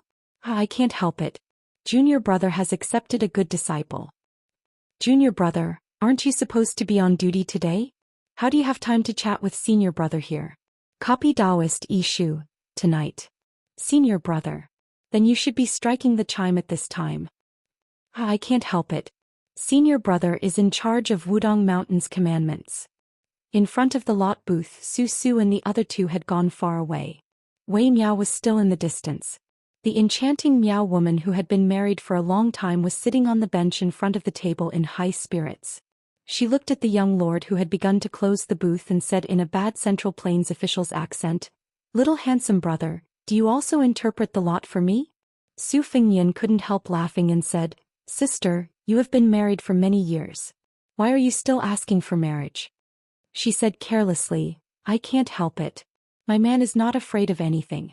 He is just afraid that I don't want him. I don't have any thoughts. I just want to see if I married badly. Wei Miao, who was short and average-looking, grinned. As a man and one of the few martial arts grandmasters in Jianghu at that, his temper was really too good to be true. Su Fengnian looked at the couple and said firmly, no need to look. It must be a good lot. The Miao woman hesitated and finally gave up. When Wei Miao left, he turned his head and looked deeply at Su Fengnian. Su Fengnian naturally wouldn't take away the table and the stool. He also didn't intend to take the lot. Of course, there were a small mountain of copper coins, not a single coin less. This was the life-saving money for him to make up for his mistakes. At this moment, Su Fengnian was slightly stunned. A young woman wearing a wooden hairpin and a cloth skirt slowly walked over. Even if her clothes were shabby, even if she didn't know any martial arts, her unique aura that seemed to be tainted with the arrogance of the Tian family could be seen at a glance. She held a cloth bag in her arm, which was filled with golden persimmons that had just been picked from the trees. Su Fingyan felt a headache coming on. She was on Mount Wudong while Gu Jiantang had just come up the mountain. Actually, it was not appropriate for either of them to meet each other. One of them was a princess who had died of illness in the palace according to the history books of the imperial court. The other was a great pillar of the country who was loyal to the Zhao family of Liyang. It was none other than Princess Sui Zhu Zhaofingya. She was sitting on a bench that had already been closed, facing him. Su Fingyan returned to his seat and helplessly asked, "Why are you here?" She smiled indifferently and said, "Let's see if I can shake out the first lot." Su Fingyan was about to speak when she continued, "Where did you hide it? Take it out, otherwise how can I shake it out?" Su Fingyan shook his sleeve unabashedly and a bamboo stick fell out. She sneered and said, "You really know how to do business. Even if you can't become the king of Bailiang in the future, you can still hide in the Central Plains and become rich." Su Fingyan chuckled and said, "Should I say that you have a crow's mouth, or should I say that I'm borrowing your auspicious words?" She said with a cold face, "Lot cylinder." She was as arrogant as she was in the past. Su Fingyan only cared about money and not people. "You have 100 copper coins?" She picked up a ripe persimmon from the cloth bag and put it on the table. Su Fingyan widened his eyes. It was not because of the arrogance of Princess Liyang in the past. It was because of the appearance of another princess behind Zhao Fingya. It was just the princess of Dichu in the past. Zhao Fingya turned her head and glanced at her. "Oh, the female sword immortal who likes to fly around and show off her power has come." Jiang and I said unhappily, "It's none of your business." For some reason Jiang and I felt that the culprit who had once destroyed her vegetable garden, even if she had become the emperor of West Chu, even if she was now a female sword immortal, she still did not have the confidence to face Zhao Fingya, who was supposed to be a fallen phoenix who was inferior to a chicken. In terms of fighting, when they first met, Zhao Fingya, the Princess Sui Zhu who was familiar with archery and horses, was slightly better. Now Jiang and I could probably beat down 1,000 Zhao Fengjias. But the more this was so, the less Jiang and I wanted to fight. In terms of cursing, Jiang and I was probably not Zhao Fingya's opponent in the past, present and future. Zhao Fingya said domineeringly, "First come, first served. I'll shake the lot first."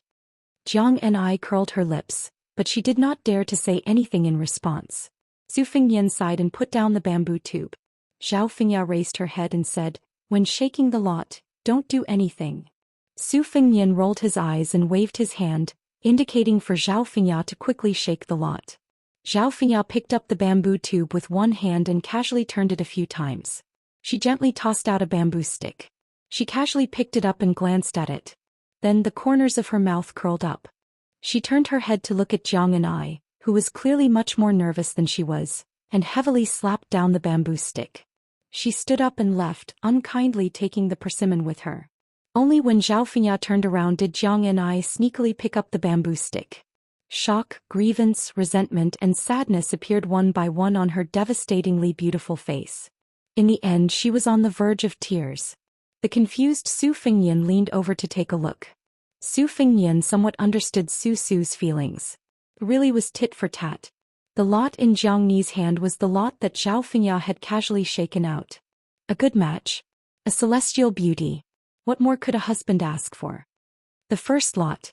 Su Fingyan pressed his hand to his forehead, speechless. Alas, the copper coins that he had spent so much effort to obtain had been completely earned for nothing. Su Fingyan could not help but be careful. He was afraid that this pitiful little mud person in front of him would also do the same casually. She only needed to lift her hand and 8 great Liang dragon sparrow would fly out of the red sandalwood sword sheath in the thatched hut. Su Fingyan could not help but sigh, feeling sad. She quickly threw the lot back into the bamboo tube like it was scalding her hand.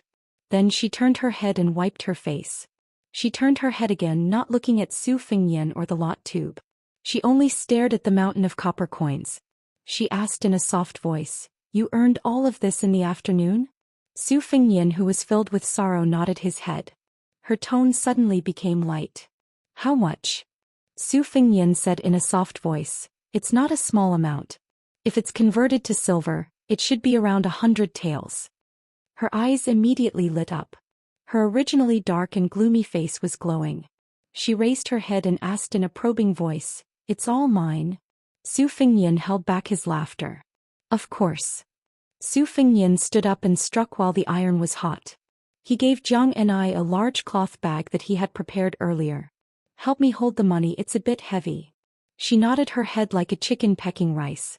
She quickly stood up and walked around the table standing beside him. She bent down and opened the bag with both hands. Her eyes were very serious and her face was filled with anticipation. Su Fengnian placed his elbow on the table and swept the money into the bag. The copper coins on the table were squeezed together, and the copper coins in the bag were knocked together, making a clattering sound. In the beginning her smile was still reserved, but she did not hide it anymore. His hands did not stop moving.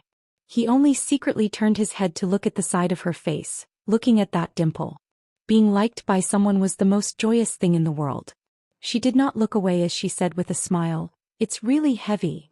Su Fengnian replied, "When we go back I'll carry the bag."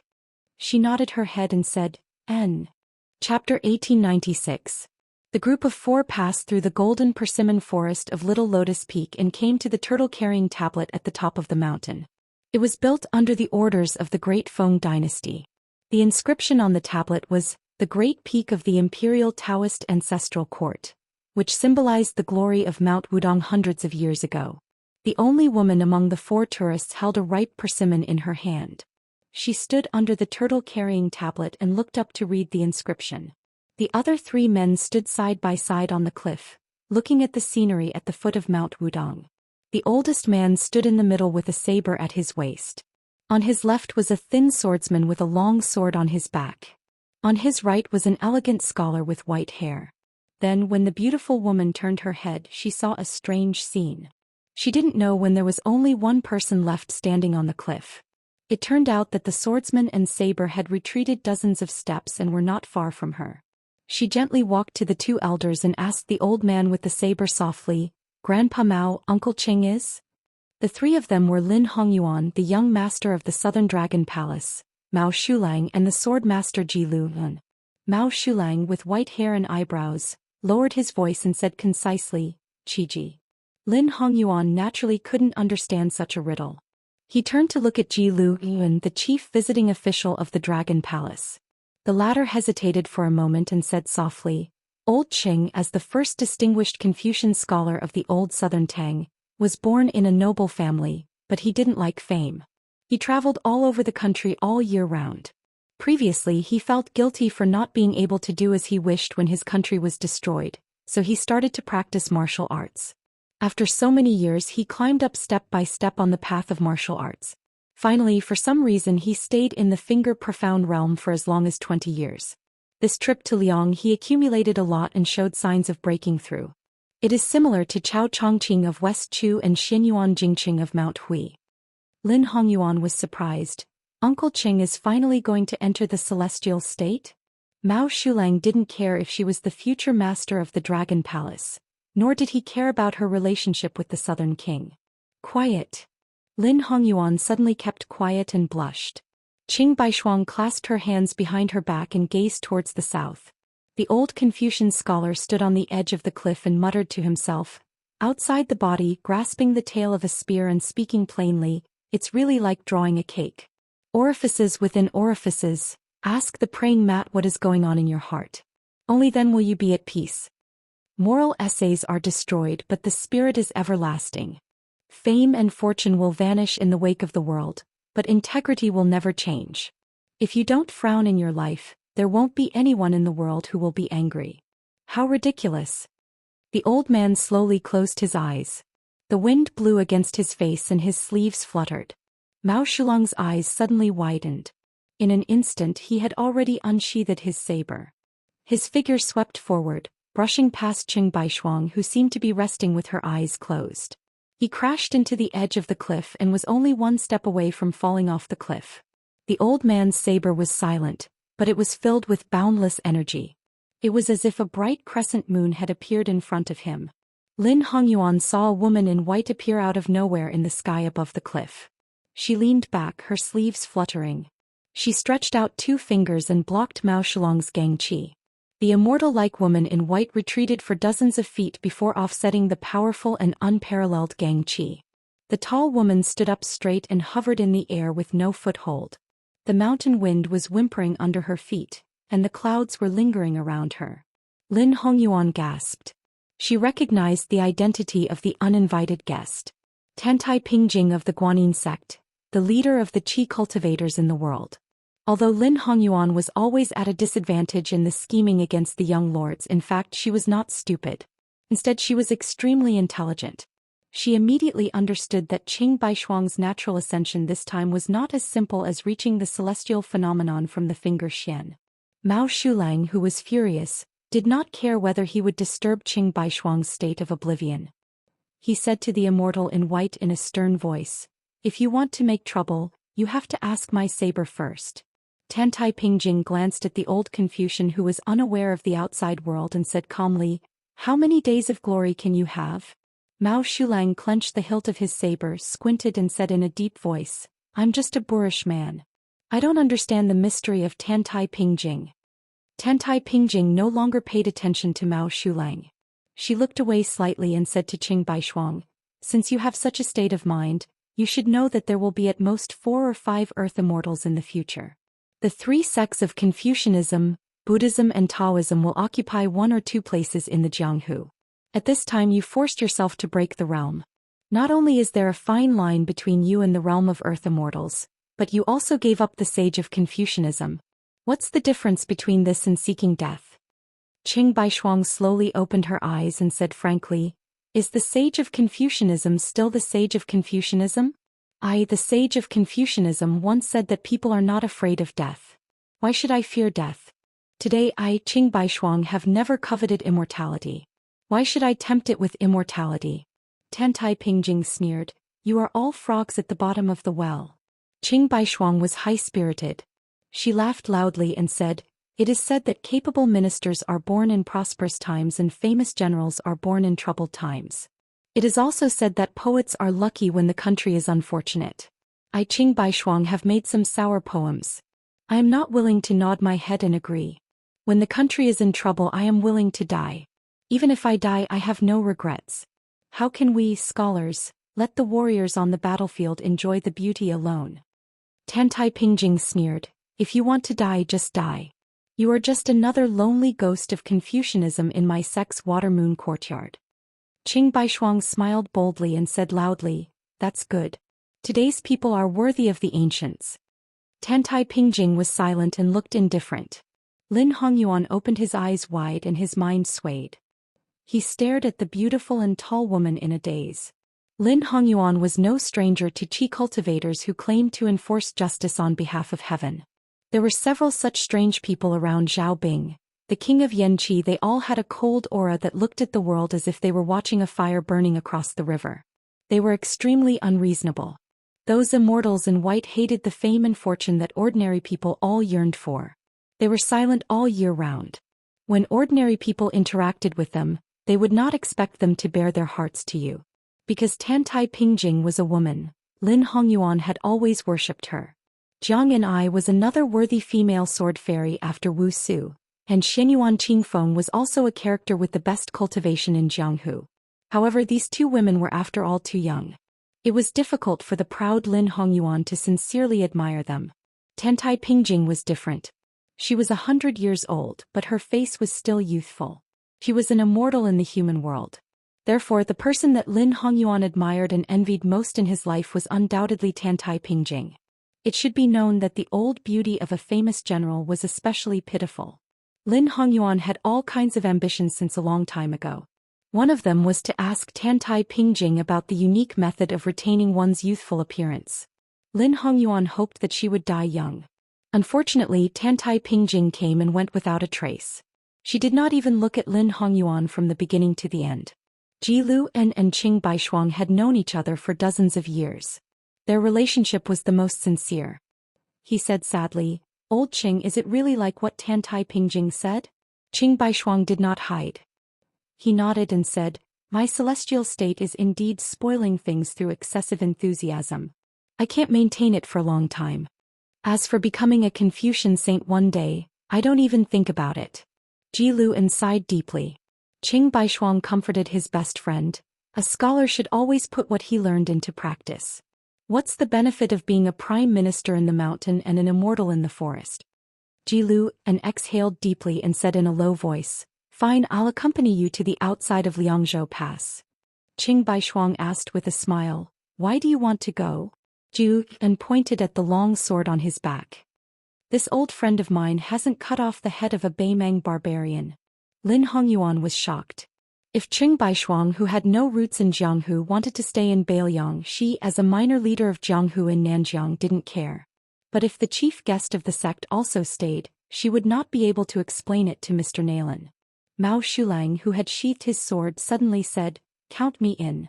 Lin Hongyuan was stunned.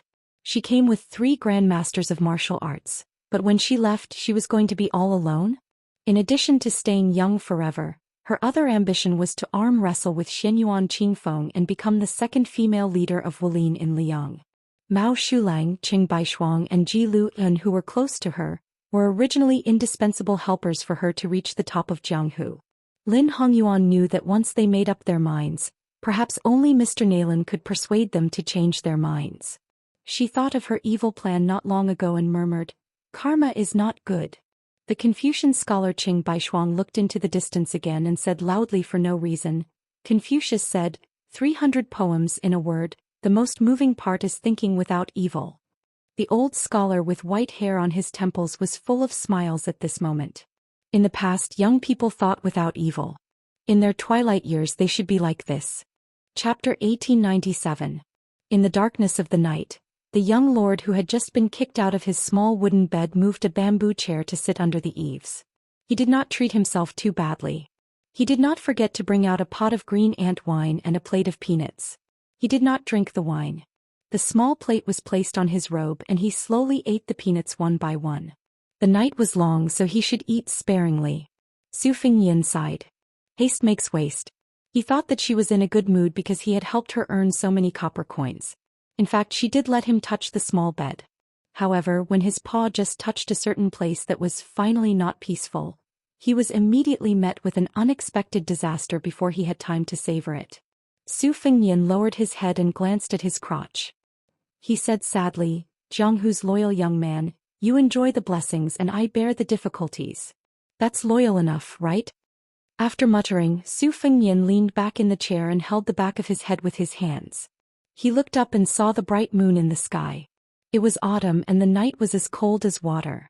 Su Fingyin was aware of the confrontation between Gu Jiantang and the white-robed monk during the day, as well as the disturbance caused by Tantai Pingjing in the 2 lotus peaks. He even knew that Gu Jiantang and Tantai Pingjing finally met at the foot of the mountain. There were some things that he could not care about and he could not care about. If he really cared about it, it would only add to his troubles. Huta City, the northernmost city outside of Liangzhou Pass, and Beimang, the center of the army with the most troops, advanced on 3 fronts. They were strictly organized and watertight. Fortunately, Chao Wei and Xie Bian joined hands and achieved a great victory at Miyun Pass in the western regions, which was beyond everyone's expectations. However, the 2 cavalry troops under Xie Bian's command, as well as the horse bandits recruited by Han Wenbao and Chai Dongdi, were almost completely wiped out. The Huaiyang Pass Governor-General had already made an exception to promote Xia Shibong to Deputy General of Liuzhou. He was temporarily in charge of the 2 towns of Linyao and Fengxiang, and the 20,000 monk soldiers of Lantua Mountain were also under his command. Xia Shibian's cavalry didn't suffer too many losses. Mount Qingliang and the Governor-General Manor hastily came to a temporary decision, deciding to have Xia Shibian lead the troops to charge north. Together with Yu Luan's Saber Division's Yuzhou elite cavalry that was already approaching northern Mang's Gentleman's Pavilion, they formed a coordinated force to advance side by side, directly assaulting the southern dynasty's west capital. Yuzhou Gourd Pass was calm. The group of 20 or so swordsmen that had left the Wu family's sword tomb could take this opportunity to lead a small group of cavalry outside the pass. Although it was just icing on the cake, it was still a good thing. North of Qingcang City in Liuzhou, Huang Manor and Ko Jianghuai's 2 cavalry units were ready to set off. This afternoon he had reached an agreement with Su Su. The 20,000 Shuzhou soldiers were not like a drop in the bucket, but they could only be used as a surprise force outside of Liangzhou Pass. In a battle where there was very little room to maneuver, it was not a good thing to fight a battle where the sword needed to be unconventional. Su Fengnian hoped that in the end, there would be no need for the 20,000 soldiers to rush to the battlefield. As for the message that Wei Miao sent to Qin Jibao, saying that he would not stop this old man's son Zhao Dingxiu's troops from crossing Shu into Liang, it could be trusted but not completely trusted. Currently, the northern and southern territories near Guangling River were in a mess. Yan King Zhao Bing, Shu King Qin Jibao, King of Jing and Zhao Sun and Liang, these three vassal kings were working together.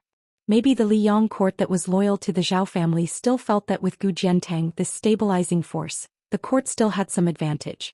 However, Su Fengnian knew that Gu Jiantang's fate with the Zhao family of Great Peace City had come to an end. His son-in-law Yuan Tingshan had betrayed the court during the Spring Snow Building's celebratory feast.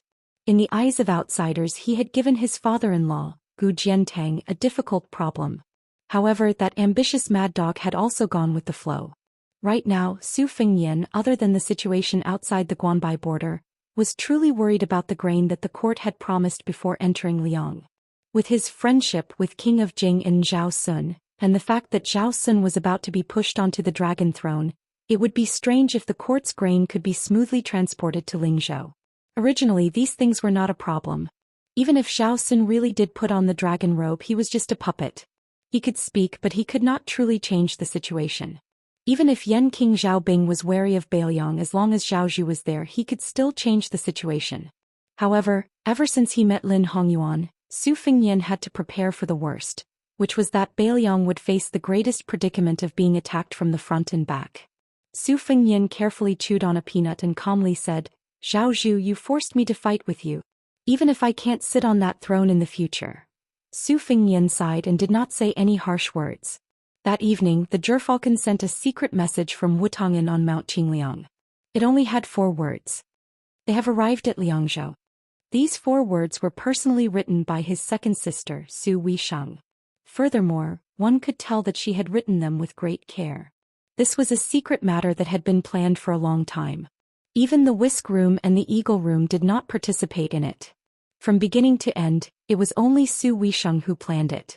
A few years ago, when Su Fengnian traveled the Jianghu for the second time, other than the old man with the sheepskin fur coat and the little mud man, there was also Lu Qiantang, who later died in the reed marsh, and Xu Xiu, who was very likely to be the empress. There were quite a few people. Among them, the plump woman holding the white cat was very inconspicuous. In the end, she was borrowed by Su Weisheng from Su Fengnian and brought to Shangyin Academy. At that time, Su Weisheng said something very strange. He said that he wanted to use Yu Yue, whose real name was Yu Xuanji, as bait to fish out a 1,000-year-old turtle from the mud at the bottom of the lake. In fact, Su Fengnian did not think too much about it and had almost forgotten about it. This year, Yu Yue, as Mr. Ji Shang of the academy, led a group of students from Beiliang Academy to study in Beiliang and began to teach in various academies in Beiliang. Only then did Su Weisheng tell him about what happened that year. It turned out that Yu Yue did not just have an extraordinary background. As a member of Dechu, Li Chungang had casually mentioned that there were female sword attendants in Dechu for generations. With their brilliant sword dance, they stood out in the world. Their cultivation was not high, but their skills were profound. It was really a strange thing. Yu Yue's mother was the last eccentric sword attendant of Dechu. Her chess skills were on par with that of the state preceptor Li Mi. As for why she was so amazing, it was originally a confusing secret of the Jiang family of Dechu. With the end of the Battle of the Western Wall, it was buried in the dust of history. Naturally, the world did not know. During the years when Su Weisheng was studying in Shangyin Academy, he only addressed 3 people as Mr. 2 of them were his teachers. One was the master of literature Han Guzi, whose disciples were almost all taken in by Beiliang. The other was Chancellor Wang, who was the first to seek refuge with the Su family of Beiliang. He was also the leader of the scholars who died in the cold. The last one, Su Fengnian, was only heard to be a blind old zither player. He lived in the Dao De forest of Shangyin Academy all year round. The news from Su Weisheng that he has arrived in Liangzhou was precisely this person. An unworldly master was still in the human world. Ordinary martial artists would think that this was nonsense. But ever since Su Fengnian met the eunuch of Tai and City, who was the same age as Gua, or even earlier when he met the real celestial being Gao Shulu, he began to understand a truth. Now there was one more person in the world who could not be understood by common sense, Tantai Pingjing. This sentence was not nonsense, it was obviously a lie. The scholars who could become the sage of Confucianism, from the sage of the Zhang family in the north to Chao Chongqing in West Chu, did not have a good ending.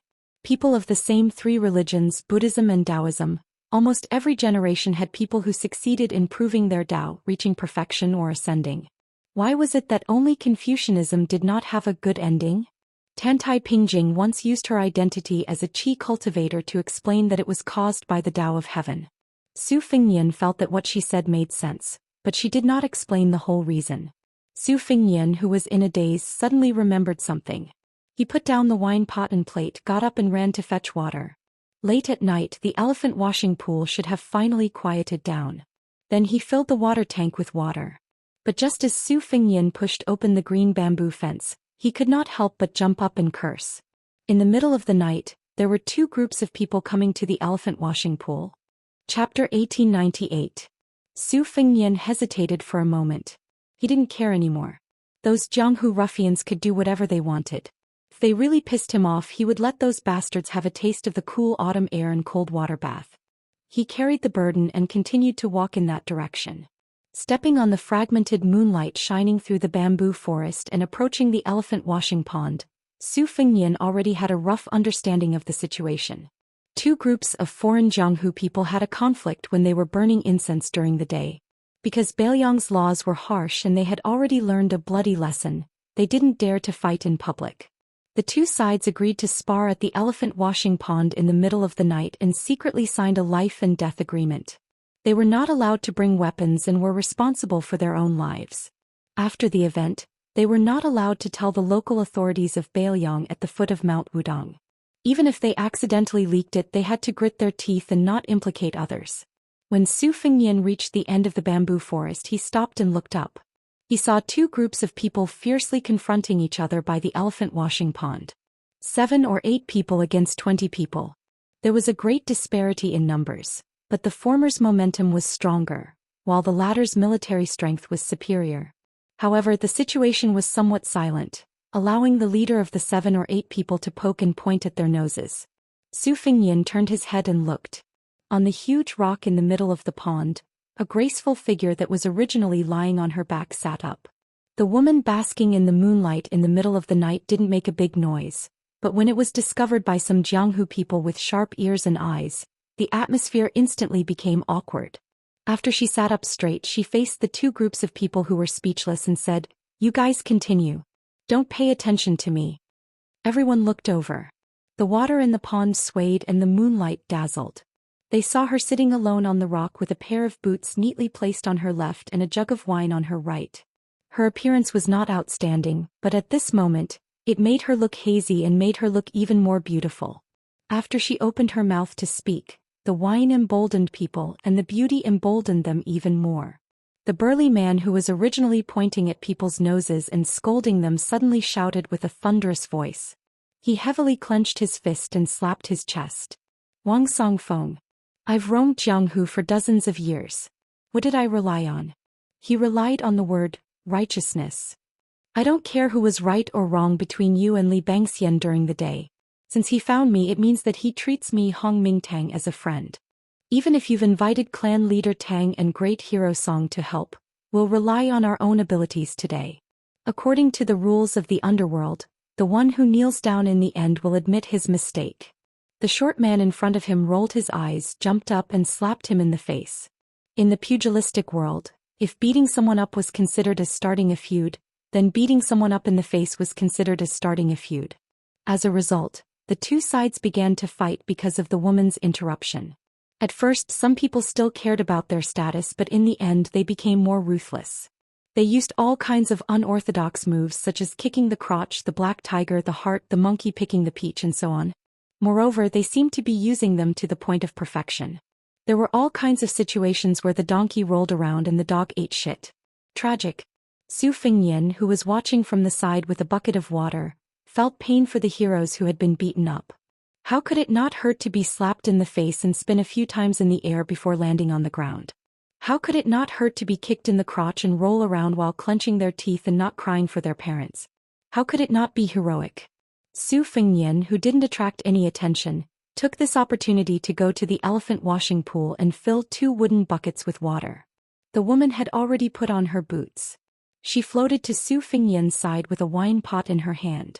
She had a strange look in her eyes. Su Fingyan stopped what he was doing and asked with a smile, "Manor Master Tong, are you in the mood for leisure?"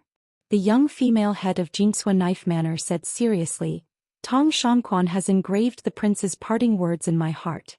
Legend has it that the elephant washing pool has always been the place where the Wudong sword maniac Wang Xiaoping practiced his sword. He once used a bamboo sword to cut down a waterfall, so he wanted to come here and try. Unfortunately, he didn't get anything." Su Fingyan said softly, "Everyone has their own fate. There's no need to force it. Especially when you're about to break through a bottleneck, you can't rush it." Tong Shanquan had 2 famous knives at her waist, Wuda and Tianbao. She nodded. She clearly didn't have a knot in her heart about returning home disappointed tonight. This was in line with Su Fingyan's impression of her. He was magnanimous. Su Fingyan shook his shoulder pole out of habit, no different from a villager carrying water in the countryside. Before they parted, he smiled at her and said, "If you don't mind, I'll have someone bring you one of Wang Xinji's fist manuals and some of my own knife skills." Tong Shanquan was stunned. She then asked directly, "Does the prince need me to do something?" Su Fingyan nodded and said, "Of course." Tong Shanquan blinked her eyes. Su Fingyan continued, "In the future, when you practice the knife and become a knife master even better than Gu Jiantang, it would be even better if Grandmaster Tong could tell others that you were taught by someone in Bailiang when you travel the Jianghu." Tong Shanquan smiled slightly and said crisply, "Okay." At this time someone sneaked over to them. Su Fingyan turned his head and glared. He shouted angrily, "My father has been the chief of Bailiang's green forest for 20 years. You mother****, you dare to provoke me." The person was stunned by his domineering attitude. He weighed the pros and cons. Perhaps it was better to be safe than sorry, so he turned around with his tail between his legs. Su Fingyan turned back and said jokingly, "I didn't say anything wrong. My father has always been the chief of Bailiang's underworld." Tong Shanquan couldn't say anything. Su Fingyan carried the water and left. Tong Shanquan looked at his back. Finally he turned around slowly, tapped the ground with the tip of his foot and disappeared. The elephant washing pond was covered in chicken feathers. Su Fingyan returned to the thatched cottage and poured the water into the water jar. When he turned around he saw Dong Tai. Su Fingyan didn't criticize him. With a serious expression he said, "I'll go get the knife." Dong Tai nodded. Su Fingyan knocked on the door and entered. He picked up the cold knife from the table and left quietly. Not long after, Su Fingyan and Dong Tai stood side by side at the top of the stone steps of Big Lotus Peak. Dong Tai asked calmly, "Do you know who he is?" Su Fingyan shook his head and said, "I don't know." The peach blossom sword deity didn't say anything else. He closed his eyes and rested. Su Fingyan said, "You don't have to do anything unless it's absolutely necessary." Dong Tai remained silent. At the foot of Wudong Mountain, an old man and a young man walked through the archway and slowly climbed the mountain. The young man was called Go Yufeng. He was once the lowest rung in the martial emperor city of Donghai. Until one day the young man met a strange middle-aged man who carried a bowl into the city. There was another middle-aged man with an ordinary appearance following closely behind. The young man still didn't know that the former was Xie Guanying and the latter was Dong Tai. After the young man left the martial emperor city, he traveled around and met the hunchbacked old man. They traveled west together and came to Bailiang. The young man only knew that the old man's surname was Zhang. He called the old man Grandpa Zhang. The old man was an old-fashioned man who didn't like to smile. He was like a strict old teacher. Fortunately, although the young man didn't learn how to read, he was born simple and polite. The old man and the young man got along well. As the young man walked up the stairs, he muttered, "Confucius said, 'The way of heaven and earth is broad, thick, high, bright, long and long.'" Along the way, the old man taught the young man similar phrases when he wanted to say something. The young man just memorized them. If he didn't understand the meaning, he just put them aside. When the young man recited the phrase, Confucius said, "When angry you forget to eat. When happy you forget to worry. You don't know that old age is coming." The old man couldn't help but sigh. Old age is coming and people are about to die. Since the fall of the Great Qin dynasty, for the past 800 years, generations of scholars in the world had to recite the words Confucius said in the books of the sages. Now that the imperial examinations were popular in Liang, there were more scholars. Naturally, the words Confucius said were more common. This Confucius said. It was the words of the sage Zhang of the scholarly school. At this moment the old man sighed with emotion. So I've said so much. The young man asked, Grandpa Zhang, what did you say? The old man smiled for the first time. He rubbed the young man's head and said, Yufeng, you're my closed-door disciple. You can call me teacher in the future. The young man looked confused. The old man took the young man's hand and continued to climb the mountain. He said calmly, You have many senior brothers. The youngest one is called Huang Longshi. The young man habitually called him Grandpa Zhang. He asked curiously, Is it Huang Longshi who has the same name as the great demon of spring and autumn, Huang Xianxia? The old man laughed it off. Chapter 1899. Wasn't it a joy to have a guest coming from afar? Su Fengnian was very unhappy at this moment. He was even unable to suppress his anger. Unlike his encounter with the eunuch in the small town in Yuzhou, Su Fengnian was not angry at all during that dispute. He even regarded the eunuch as a gentleman. However, this strange guest who climbed the stairs brought an inexplicable sense of irritation to Su Fengnian after he appeared at the foot of the mountain. At Su Fengnian's level he could predict the future. Therefore, Su Fengnian was certain that the person who climbed the mountain was not someone who would provide timely help like Dong Tai. The level of danger was very likely no less than Qi Jiajie's 10,000 miles sword that originated from the Dongyue sword pool. It could even be compared to Wang Xinji's death alone. However, Su Fengnian was mentally prepared for Wang Xinji and Qi Jiajie's appearance.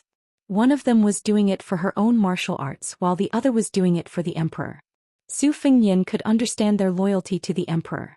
But at this time the old man, who was becoming clearer and clearer in his field of vision, was like an unexpected disaster that he could not avoid. How could Su Fengnian, who had originally planned to go to Jebei City tomorrow morning, not be angry? He was like a person sunbathing in front of his house. He was clearly not in anyone's way, but a passerby inexplicably threw a bucket of feces and urine at him. The peach blossom sword deity, who clearly sensed Su Fengnian's disturbed state of mind, frowned and said, Are you planning to surrender without a fight? Su Fengnian took a deep breath and said in a low voice, It's good that you're angry. You can just beat him to death. Dong Tai gently pressed the Taiya sword at his waist. Sword Qi instantly filled his sleeves and he said in a serious tone, That person can't be underestimated. Even after Cao Chongqing switched to the way of tyranny, he's just like that. If you still want to fight the enemy with such a state of mind, then go away. Su Fengnian's face was livid. He closed his eyes and pressed his palm against the cold blade's hilt. His fluctuating mood finally calmed down. There were more than 100 stone steps between them and the two parties were about to meet. The monk stopped in his tracks and rubbed the head of the young Go Yufeng. He asked with a smile, Is that uncle the benefactor who gave you the white wooden sword box? The young man widened his eyes and looked over. As expected, it was that uncle whom he had met once before standing at the top of the stairs. However, the uncle who was eating wontons in the martial arts city was sloppy, and he didn't have a sword. He didn't have the demeanor of an expert. The old Confucian scholar, who exuded a decaying aura from his body to his aura, patted the young man's head and said softly, Go say hello. The youth with the bamboo box on his back smiled when he heard this. Then he walked up the stairs with light footsteps. Dong Tai was at the top of the steps. The young Go Yufeng ran toward him while the old Confucian stood still. Right at this moment the old Confucian shouted 3 times in succession, Dong Tai. Taiya sword. The Wu family sword tomb. His mouth contained the heavenly law and his words were followed by the law. At the same time, Dong Tai's figure flashed and disappeared. Only ripples were left in the place where he stood. Su Fengnian's sleeves were fluttering in the wind. The young man who watched his benefactor disappear was stunned on the spot. He didn't know when the old Confucian scholar came to his side and said with a smile, It doesn't matter if you thank him later. Yufeng, you can walk around after you reach the top. There is a house in the Purple Void Temple where Ancestor Lu's sword was hung for hundreds of years. You can go there and pay your respects. Oh, the excited young man replied. He continued to move forward cautiously, brushing past the young man with the saber. Then he trotted away. The old Confucian scholar stood still and looked up at the young king. Why are you still hesitating when facing a strong enemy? Did your Beiliang frontier army also cower when you met the Beimeng cavalry outside the Liangzhou Pass? The Beiliang cavalry is the best in the world. It can't be that your Su family is bragging about it, right? Su Fengyan did not make a sound. The qi in his body did not fall, and in an instant, it circulated 800 li. The old Confucian scholar's sarcastic provocation didn't disturb Su Fengyan's state of mind. It's not that Su Fengyan deliberately put on a defensive posture. It's just that he couldn't capture the old Confucian scholar's existence at all. It's impossible to stand still between heaven and earth. The reason why the female zither player Shuesongguan could kill people even though she was blind was that she had the wonderful mysterious finger technique. She could sense the slightest ripple without looking at it with her eyes. The wind chimes seemed to be quiet under the eaves when there was no wind, but she could clearly feel them shaking. There was once a scholarly sage who described this realm and called it exerting force in the heart's marrow. Su Fengyan had fought with the three great grandmasters Hong Jingyan, Tuoba and Qin Jibao. Although his celestial being body was damaged and far from the peak, his realm didn't fall. In today's world he was still second only to Dong Tai and Shuesongguan in the depth of the mysterious finger realm. Because of this, Su Fengyan didn't move. He still held the hilt of his sword and didn't draw it. The hunchbacked old man smiled and said, "If you're waiting for Dong Tai, I advise you to forget about it. This peach blossom sword god is now on the sword mountain of the Wu family's sword tomb." He immediately rode his sword to the west. It would take him about 6 hours to reach Mount Wudong. There's no other way. Deng Tai is now at the peak. Jian's killing technique can be said to be the best for 1,000 years. I don't dare to take it lightly. Su Fengyan asked, "You want to waste my fate?" The old Confucian shook his head and said, "You're only half right." Su Fengyan's face was gloomy. The old man said, "I still want to find Li Yufu, the Wudong leader." Su Fengyan seemed to have made up his mind. He suddenly took the cold sword from his waist and stood with both hands on the sword. "As you wish. I can't find you, but it doesn't mean that no one can." The old man narrowed his eyes and said, "Oh? Then I'll wait and see." In the main peak of Mount Wudong, in the purple void temple of the Great Lotus Peak, the statue of Zhenwu, great emperor that had enjoyed the incense of the mortal world for 1,000 years, was covered in dust. The statue, which was originally a dead object, seemed to have come alive. It stepped on the throne and the main hall rumbled. The young man Go Yufeng had just walked to the square outside the purple void temple. Then he was stunned. A majestic statue that was 3 feet tall rushed out of the Daoist temple as fast as thunder. Every step had the power of a thunderbolt. Then it ran past him. It looked like it was going to go down the mountain. The young man blinked his eyes. He couldn't come back to his senses. Go Yufeng raised his hand and gave himself a hard slap. It really hurt. On the stone steps, the old man clicked his tongue and said, "Interesting." A series of thunder resounded through Mount Wudong. Behind Su Fengyan, a statue of Zhenwu covered in purple and gold jumped up high. It held a huge peachwood sword and slashed at the old Confucian at the bottom of the steps. The old man, who was dressed neatly, put his hands on his abdomen and said calmly, "A gentleman doesn't talk about strange forces." The golden-armored Zhenwu statue's sword slashed down with an imposing aura. Chapter 1900. However, just as the sword was about to strike the head of the elderly Confucian, it suddenly stopped in midair. Su Fengyan finally moved.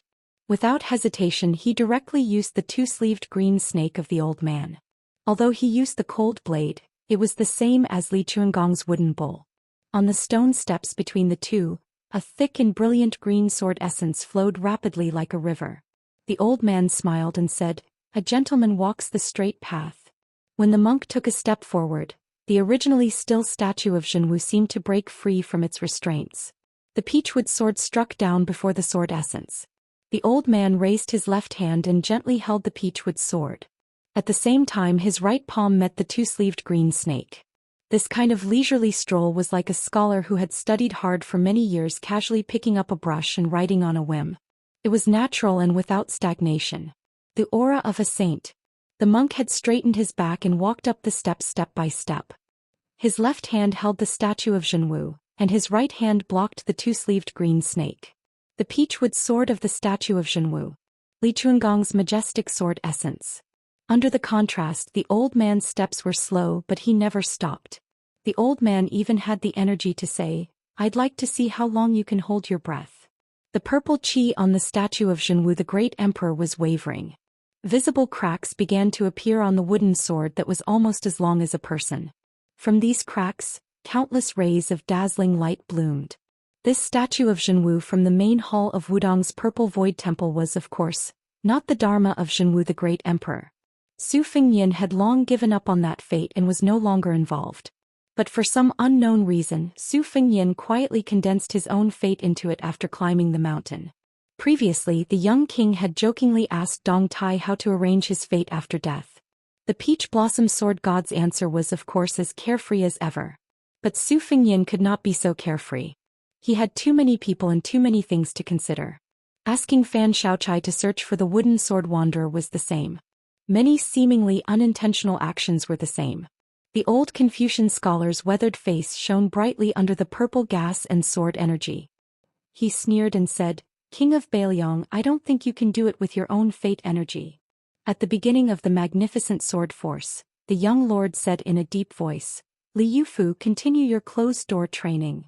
The old Confucian took a big step forward and said in a clear voice, "Su Shao led his troops to trample the 6 nations and broke the spines of the Spring and Autumn dynasties.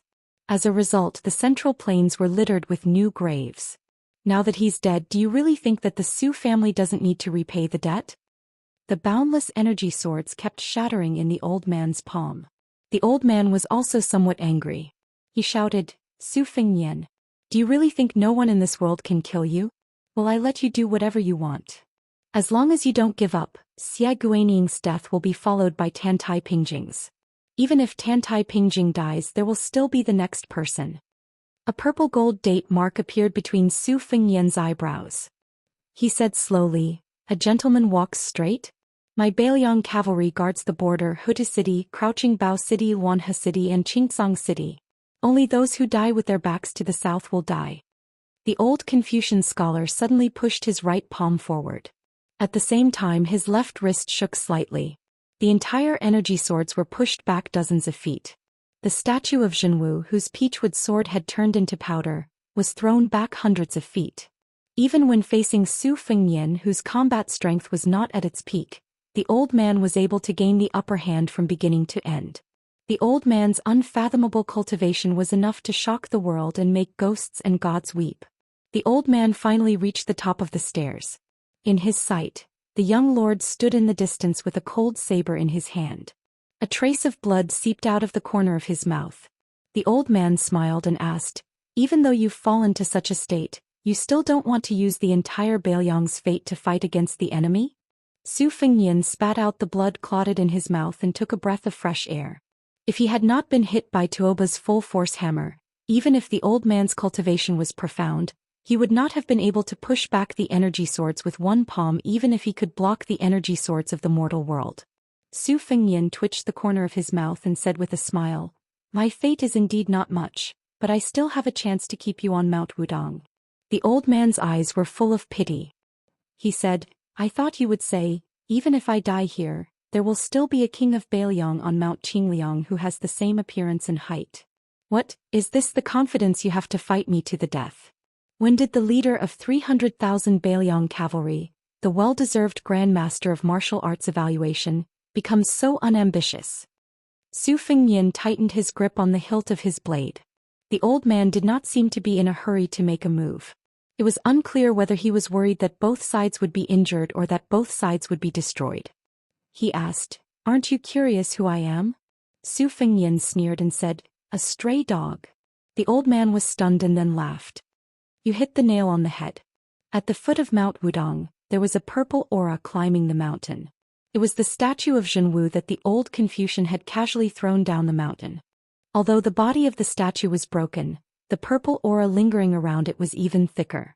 Su Fengnian sneered and said, "I'm just curious why you didn't continue to pretend to be a blind zither player in Shangyin Academy's Daoist forest."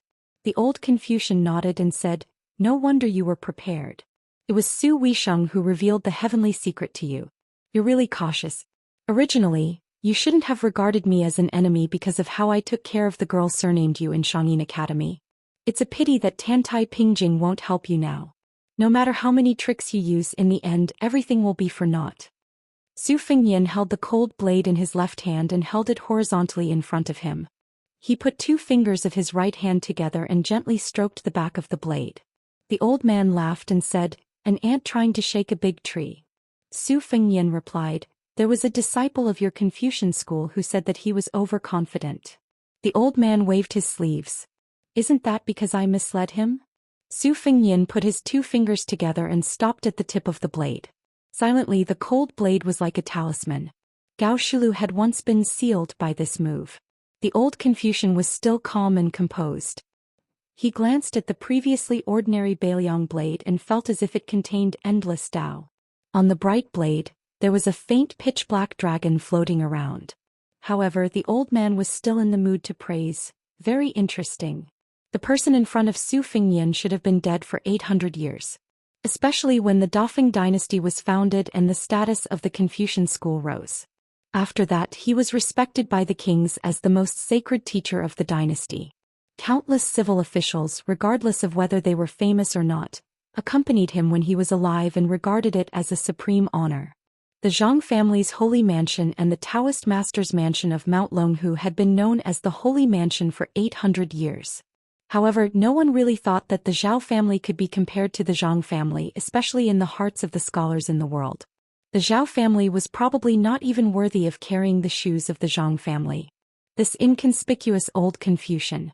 He was the first-generation saint of the Zhang family. Chapter 1901. The commotion caused by this battle of immortals was not small. On Wudong Mountain, apart from the wife of a certain white-robed monk who was still snoring, almost everyone had put on their clothes and got up. But without exception, no one went to join in the fun. The Battle of Li Chungang and Wang Xianji in Martial Emperor City, the Battle of Su Fengyan, Dongtai and Chao Chongqing in Great Peace City, and the Battle of Chao Chongqing attacking the city alone. There were also grand events of the Jianghu that were second only to these peak battles. They had all taught the people of the Jianghu a bloody lesson. If they had not reached that level, they should not get involved. Otherwise, they would be implicated. It was as difficult as ascending to the heavens to criticize the moves of those martial arts grandmasters. When the true peak martial arts grandmasters engaged in a life-and-death battle, they would not give the small fries the chance to clap their hands and cheer or be surprised. The white-robed monk without the string of beads on his chest sat on the bench in front of the hut, quietly looking up at the moon. A tall woman dressed in the same white robe appeared in front of him. The white-robed monk did not look at her. He only said softly, "The heart is sloppy and the world calls it suffering. Only you and I enjoy it." The leader of the world's qi cultivators nodded and then shook her head. "You and I are the same but not the same." The white-robed monk rubbed his bald head and said emotionally, "My daughter heard some nonsense from the foot of the mountain.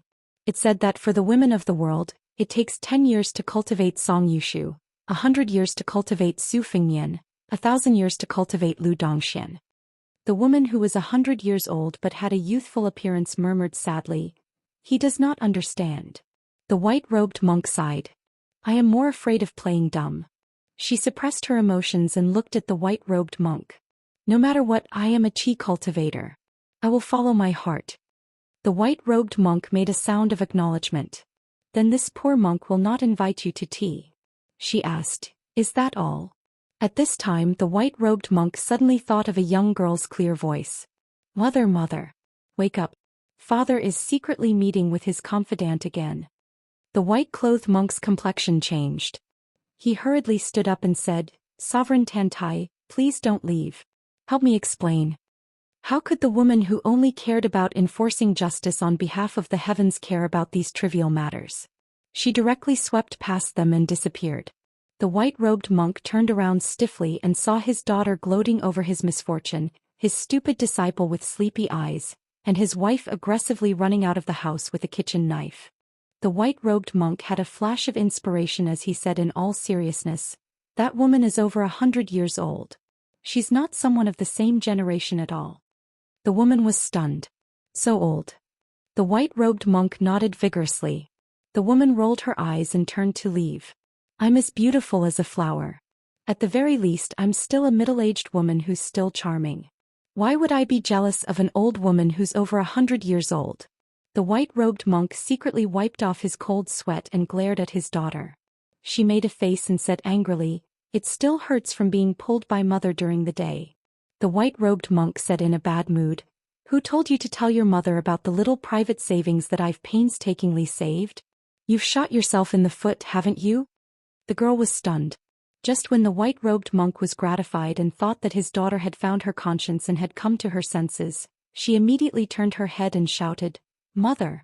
Although that woman is old, she looks very young. She looks younger than you."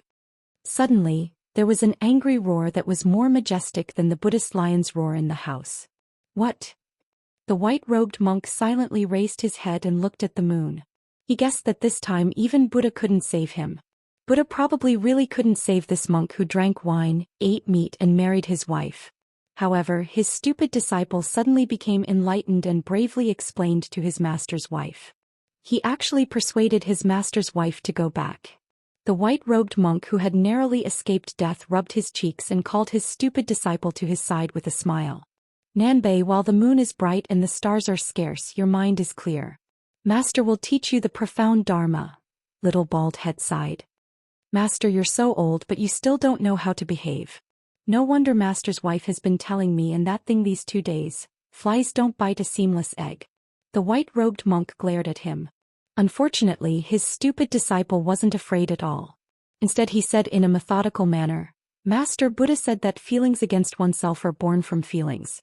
When hatred arises, resentment must be removed by observing the 5 meanings." The white-robed monk's temper was gone. Li Nanbei made a cute and playful pig face and swayed back into the house. The white-robed monk couldn't do anything.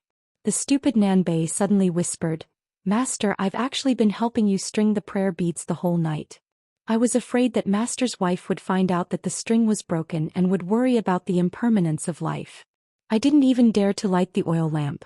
I just used the moonlight from the window to string the prayer beads." The white-robed monk's face was full of joy. He said matter-of-factly, "Pastor's daughter." The middle-aged monk who was in a good mood smiled and said, "Disciple, I'll continue to teach you the Dharma." The little monk was young, but he was already the Sanzang master of the 2 Zen temples. Whether it was the seniority of the sect or the profoundness of the Dharma, he was fully deserving of the title of an eminent monk. The little monk's face suddenly turned red. He said sneakily, "Master, let's put the Dharma aside for now. Why don't you lend me the 3 taels of silver you hid at Han Daozhang's place? Tomorrow I'll buy some things and send them to Minyanji." The white-robed monk waved his sleeves and strode towards the thatched cottage. "The moonlight tonight is not good. It's not suitable to teach the Dharma." Only the little monk was left sighing. Chapter 1902. At the foot of Wudong Mountain, the statue of Zhenwu Great Emperor strode up the mountain with purple clouds rising. 2 people were confronting each other at the top of the stone steps. Su Fengnian was holding a talisman knife that was glowing. The saint of the Zhang family was still calm. His hands were hanging down and he gently shook his sleeves. "You're really stubborn." After a long period of silence, Su Fengnian did not launch a thunderous charge. Instead he appeared in front of the saint of the Zhang family in the blink of an eye. He leaped high, twisted his body and slashed down diagonally. His sleeves fluttered and he looked like an immortal. The saint of the Zhang family raised his arm and stretched out a finger. He smiled and said, "Benevolent Lu Shan." Su Fengnian's blade that contained a lot of gang qi stopped moving. It didn't even touch the old monk's finger. Between the 2 there seemed to be hundreds of thousands of undulating mountains. They were separated by a thin line. Su Fengnian, who was in the air, almost said at the same time, "Open the mountain." His spirit was Li Chuangong's. "If the mountain doesn't come to me, I'll open the mountain with my sword." His move was Jian Zhiwang's 6,000 miles. The tip of the blade continued to press down. It was not overwhelming, but it was slow and firm. The saint of the Zhang family, with one hand behind his back, didn't seem to want to touch the talisman knife with a dragon hidden in it. Seeing that the tip of the blade was only an inch away from his finger, he frowned and said in a deep voice, "Wise Lu Shan." The hand behind his back quietly shook his wrist. In the middle of the mountain, there seemed to be a green dragon drinking water. A magnificent water column that was as thick as a well was quickly pulled up and went straight to the top of the mountain. At the same time, the saint of the Zhang family didn't give the young king a chance to withdraw his blade. He changed from holding the blade with one finger to holding it with 2 fingers. I'd like to see if you're qualified to be the leader of the Baoyang cavalry. Su Fengnian, who was holding the blade in his left hand, looked calm. He raised his right hand and slapped down. The wind and thunder of the palm shook. The Immortal touched the head and broke the longevity.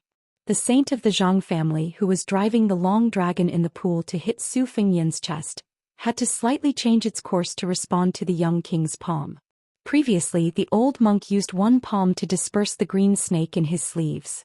Su Fengnian's palm was not inferior to the old monk. The saint of the Zhang family's hand was the saint of the Zhang family. The saint of the Zhang family. Of the saint of the Zhang family. The two of them changed their qi at the same time. The water column stopped and the saint of the Zhang family slid back a few steps. Su Fengnian held the talisman knife and landed on the ground. It just so happened that the statue of Zhenwu had already approached the top of the mountain and was about to attack the old Confucian. The saint of the Zhang family didn't turn around. Instead, he looked directly at the young vassal king with purple gold between his eyebrows and laughed. I'll teach you what it means to cultivate one's body and mind, and what it means to resonate with heaven and earth with the Great Spirit.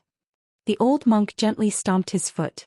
Ordinary martial artists, especially grandmasters of external martial arts, paid attention to penetrating the earth and killing snakes and rats. They meant that if they stomped on the ground, the snakes and rats hidden deep underground would be shocked to death on the spot. But the saint of the Zhang family did not have any momentum. Instead, it was like an old farmer casually stepping on his own crops. When the saint of the Zhang family was about to reach the top, a clay statue suddenly appeared behind the saint of the Zhang family. It was dozens of feet tall. It sat upright and was level with the top of the big lotus peak. The clay statue holding a scroll was far more familiar to the world than the Xuanwu great emperor of the north who only enjoyed the incense in Baoyang. It was everywhere in the ancestral hall of the Zhang family, the imperial palace of the capital, the headmaster's temple, the school and the academy. The saint of the Zhang family flipped his palm casually and laughed loudly. The vicissitudes of life are like watching the palm lines. The clay statue behind him slapped the saint of the Zhang family's statue with the scroll. The scroll was shattered and so was the Zhenwu statue. Su Fengnian softly shouted, "Rise." A huge statue with golden armor and hair stood up majestically from the mud and wood chips. One was standing and the other was sitting. One was the Daoist demon rinsing primogenitor in the north, and the other was the saint ancestor who was worshipped by scholars like a god. A battle between civil and military. The saint of the Zhang family laughed. Is this the first-grade celestial state proposed by Gao Shulu, the law of heaven and earth? I didn't expect you to be able to support such a scene with your remaining destiny. It's a pity that you're a poor family. The old monk's smile deepened. A scholar can't reason with a soldier? That doesn't make sense. The clay statue of the saint raised an arm and pointed lightly. The fingers of the Zhenwu statue clenched into a fist and smashed down heavily. The old monk said indifferently, I also have some insights in my heart and I want to share them with the world. Scholars study and help the world when they're successful. They point out the country when they're in the imperial court and they take care of themselves when they're poor. They don't forget their original intention when they pick up the brush and flip through the book. Wherever the clay statue of the saint pointed, snow-white and thick gang qi as big as the pillars of the palace would constantly appear. The arms of the Zhenwu statue were shot through and pitch-black holes appeared everywhere. When the two fists finally succeeded in hammering the head of the clay statue, they were already powerless. The two arms of the Zhenwu statue were broken and dissipated in the air. The clay statue of the saint only shook slightly, and it was far from hurting the foundation of its will. Therefore, the purple-gold qi between the young feudal lord's eyebrows gradually faded, and the saint of the Zhang family's aura did not diminish. The clay statue of the saint was also safe and sound. But what happened next caught the old monk off guard. The Zhenwu statue that had lost its arms raised its head, stepped on the stone steps, leaned forward and hammered the head of the saint statue. The entire Mount Wudong trembled. Chapter 1903. Dust flew everywhere. The head of the Zhenwu Dharma form exploded, but the headless body still maintained its forward posture. The clay statue of the saint was still intact, but there were some cracks. The saint of the Zhang family deliberately touched the Confucian headscarf on his head and looked at the young vassal king who had probably taken out his trump card. He said sarcastically, "It doesn't hurt. Is that all you can do?" This person's tone was always strange, but it was exactly as he said. Anyone in the human world who was his enemy, even if it was Su Fengnian, could only be an ant trying to shake a tree. The old Confucian narrowed his eyes and said, "I've already said that with your own fate, it's not enough to fight me tonight. Even if you're unwilling to use the fate of the entire Baoyang, why are you unwilling to gather the fate of the Su family? Whether it's Su Weisheng or Su Longxiang, they're not ordinary people. They're all people with fate. It's okay for you to gather some fate with them. Why do you have to support the situation alone? You're about to die. Why do you care about the details? Don't you Su Fengnian always joke that you never do a losing deal?" Su Fengnian ignored him and kept silent.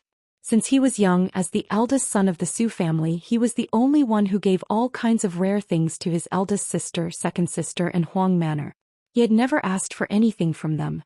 He had never even thought about it. Just like when he obtained the pair of young tiger kuei, he did not hesitate to give them to his second sister and Huang Manor respectively.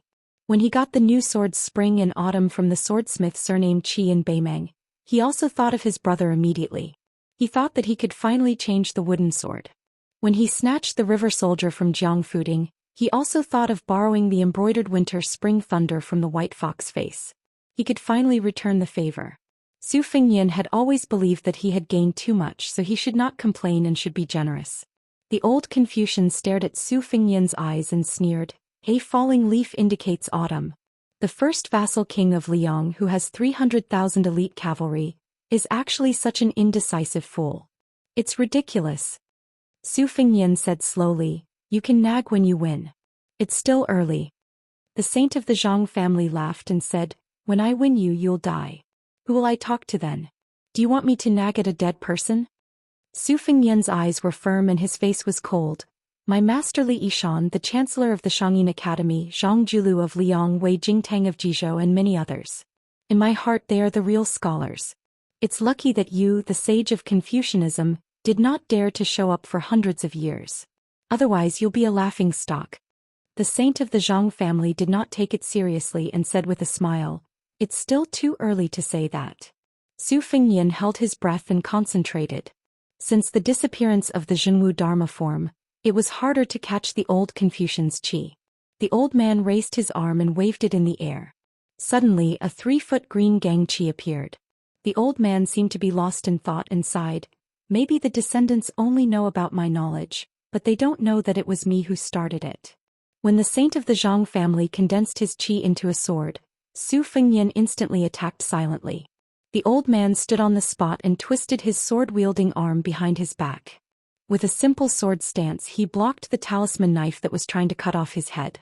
After that, no matter which angle the elusive talisman saber appeared from, the saint of the Zhang family only used an ordinary sword-holding stance to defend himself flawlessly. The two sides' qi lasted for half an hour. Su Fengnian finally stood 20 steps away from the saint of the Zhang family. The old man was still calm and composed. The 3-foot sword qi in his hand was as powerful as before. The clay statue of the saint that he had invited into the mortal world did not disappear. He was still quietly looking at the foot of the mountain. The old man looked around leisurely and laughed, "Ghost talisman. It's not bad to use the remnant soul of the Beimeng true dragon in the talisman knife as the talisman gallbladder. However, it's a little far-fetched to use the divine lightning technique of Mount Longhu. What kind of lightning pool is this? How can it summon gods and ghosts? How can it suppress demons?"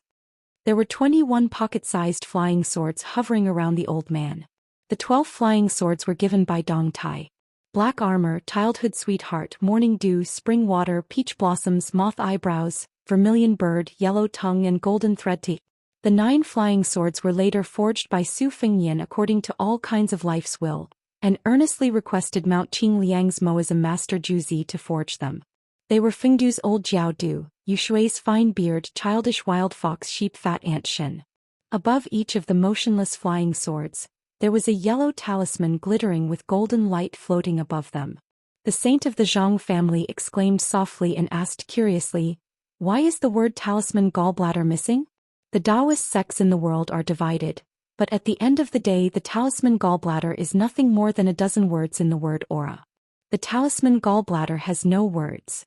You worked so hard to create this talisman. Where did the spiritual energy come from? Su Fengyan gripped the hilt of his saber tightly and sighed softly. This was supposed to be a lightning pool that he used to suppress the heavenly being Tantai Pingjing. As for what kind of talisman this was, it was obvious. Since Su Fengyan was in Baoyang, this talisman was naturally the cold talisman. The 21 swords were connected to each other. The 21 talismans were connected to each other by lightning. The old man shook his head and said, "When you read to your heart's content, you can read through the rise and fall of 1,000 years. What's a small lightning pool?" The saint of the Zhang family stood on the spot. He held the sword in one hand and dipped the other in his saliva. He made a gesture of flipping a book. The pages flipped. Every time a page was flipped, a flying sword would fall to the ground. When the last flying sword swayed and fell, Su Fengyan held the saber with both hands for the first time and began to run forward. The saint of the Zhang family waved his sleeve and dispersed the 3-foot aura. He stepped forward and sneered, "Do you really think I'm afraid of your mountain sealing technique?" In an instant, the old man's left hand gripped the tip of the saber. Just as the Confucian saint was about to slap him with his right hand, he stopped and frowned. A ray of rainbow light suddenly cut through the sky from the elephant cleansing pool, and then fell behind the old man at a faster speed, or in other words, in front of the saint's clay statue. The sword was called snow armor. When the sword fell, there was no snow, but it brought 2 brilliant beams of light from the sky. It was like opening the gate of heaven. The saint of the Zhang family said helplessly, "You're really annoying." The old man probably wanted to save his strength to deal with the brilliant gate of heaven. He just let go of the tip of the saber, then pushed the young lord away and turned around. The saint's clay statue seemed to be pulled by someone and slowly slid into the gate of heaven. Its towering figure gradually disappeared. The old man lifted one foot and stepped on the ground one after another. It landed and took root. There seemed to be a strong wind blowing behind the old man. His sleeves fluttered as he fell toward the gate of heaven. Su Fengyan turned his head to the east and said in a deep voice, "Sword, come." Still thousands of miles away, the peach blossom sword god who was flying on the sword laughed and replied, "One sword tomb of the Wu family, 200,000 swords, is that enough?" If you like to watch the heroes and heroines in the snow on your mobile phone, you can follow my WeChat public account, Fenghua 1985. The snow is coming to an end. If you follow me, I believe there will be a lot of surprises. Not only some fragmentary writing experience in the snow, but also some future chapters, some of the bad stories I have never published publicly, some of the songs I like to listen to when I write my own words, and some activities of giving autograph books, update notices, etc., will be posted on my WeChat public account. Chapter 1904. The gate of heaven opened wide.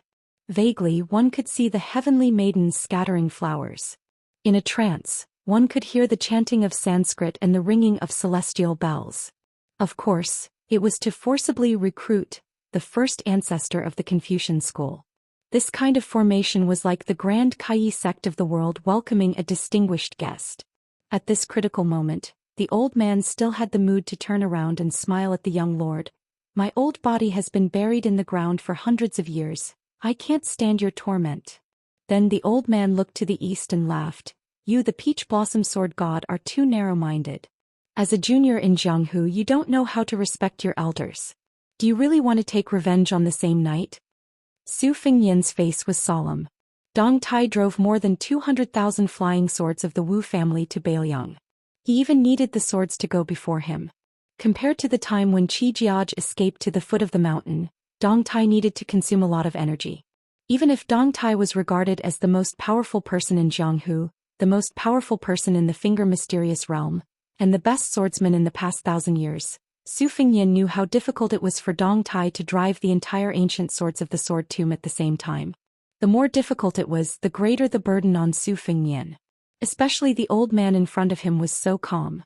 How did it look like he was struggling before death? The saint of the Zhang family slowly retracted his gaze and looked at Su Fengyan again. He said calmly, "Young man, let me give you a sentence. Deep love will not live long and extreme wisdom will hurt. You have both. It will be difficult for you to have a good ending. As a person muddle through. It is rare to be confused, so you can relax. The flying swords that originated from the sword tomb were densely packed. There were almost no gaps. Wherever they passed, mountains appeared in the sky, blocking the moonlight. Su Fengnian no longer concealed himself. His qi circulated rapidly, and his divine will reached its peak in an instant. Using this as a guide, he was like a lone candle in an eternal night, attracting moths to the flame. In the face of Su Fengnian's determination, the old man's eyes flashed with a touch of complex emotions. He no longer had the mood to ridicule the young king, nor did he look at the gate of heaven that was no different from a dragon's pool or a tiger's den for him. Instead he turned around and looked down. The ground where his feet stood was cracked like a spider web. After the old man raised his head, he turned his back to Su Fengnian and said indifferently, "It's said that a scholar knows everything in the world without going out. I've long heard about your battle with Wang Xianji. That woman surnamed Jiang tried to force Wang Xianji's hand away by opening the heaven gate with her sword. So how could she make me go to the celestial court? Besides," the old man, whose hair was fluttering in the wind, suddenly turned his head. His eyes were cold as he said in a serious tone, "Besides, Lu Dongxian can pass through the divine gate and return. Can't I do the same? It's not that I can't, but I really don't want to." The old man turned his body and finally turned his back to the gate of heaven, facing the young man. "A tree will wither one day and a man will run out of strength. Today I'll let you know that even if you, Su Fengnian, have invincible cavalry, and even if you're a grandmaster of martial arts evaluation, there will be a time when you have no choice but to accept your fate." Su Fengnian laughed in the face of the strong wind. "Do you know that people in later generations have ridiculed you as a person who knows what's impossible but still does it?"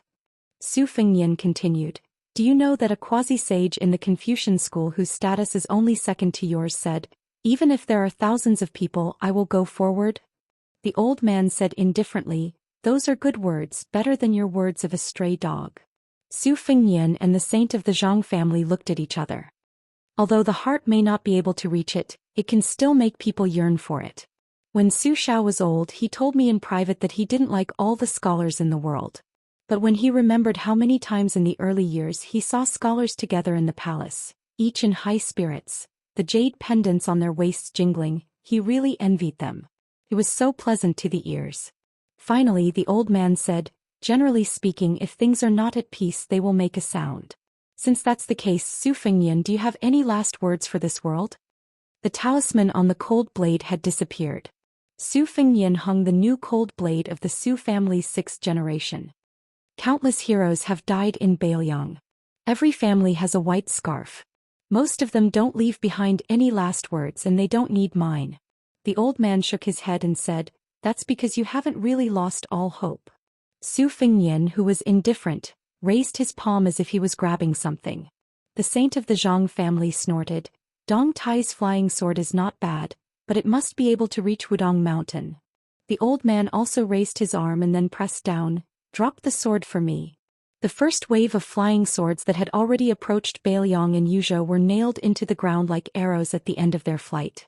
The extremely spectacular scene at the junction of Yuzhou and Hezhou. The wind blew and the rain fell and the flying swords drew an arc in the air and stabbed into the ground.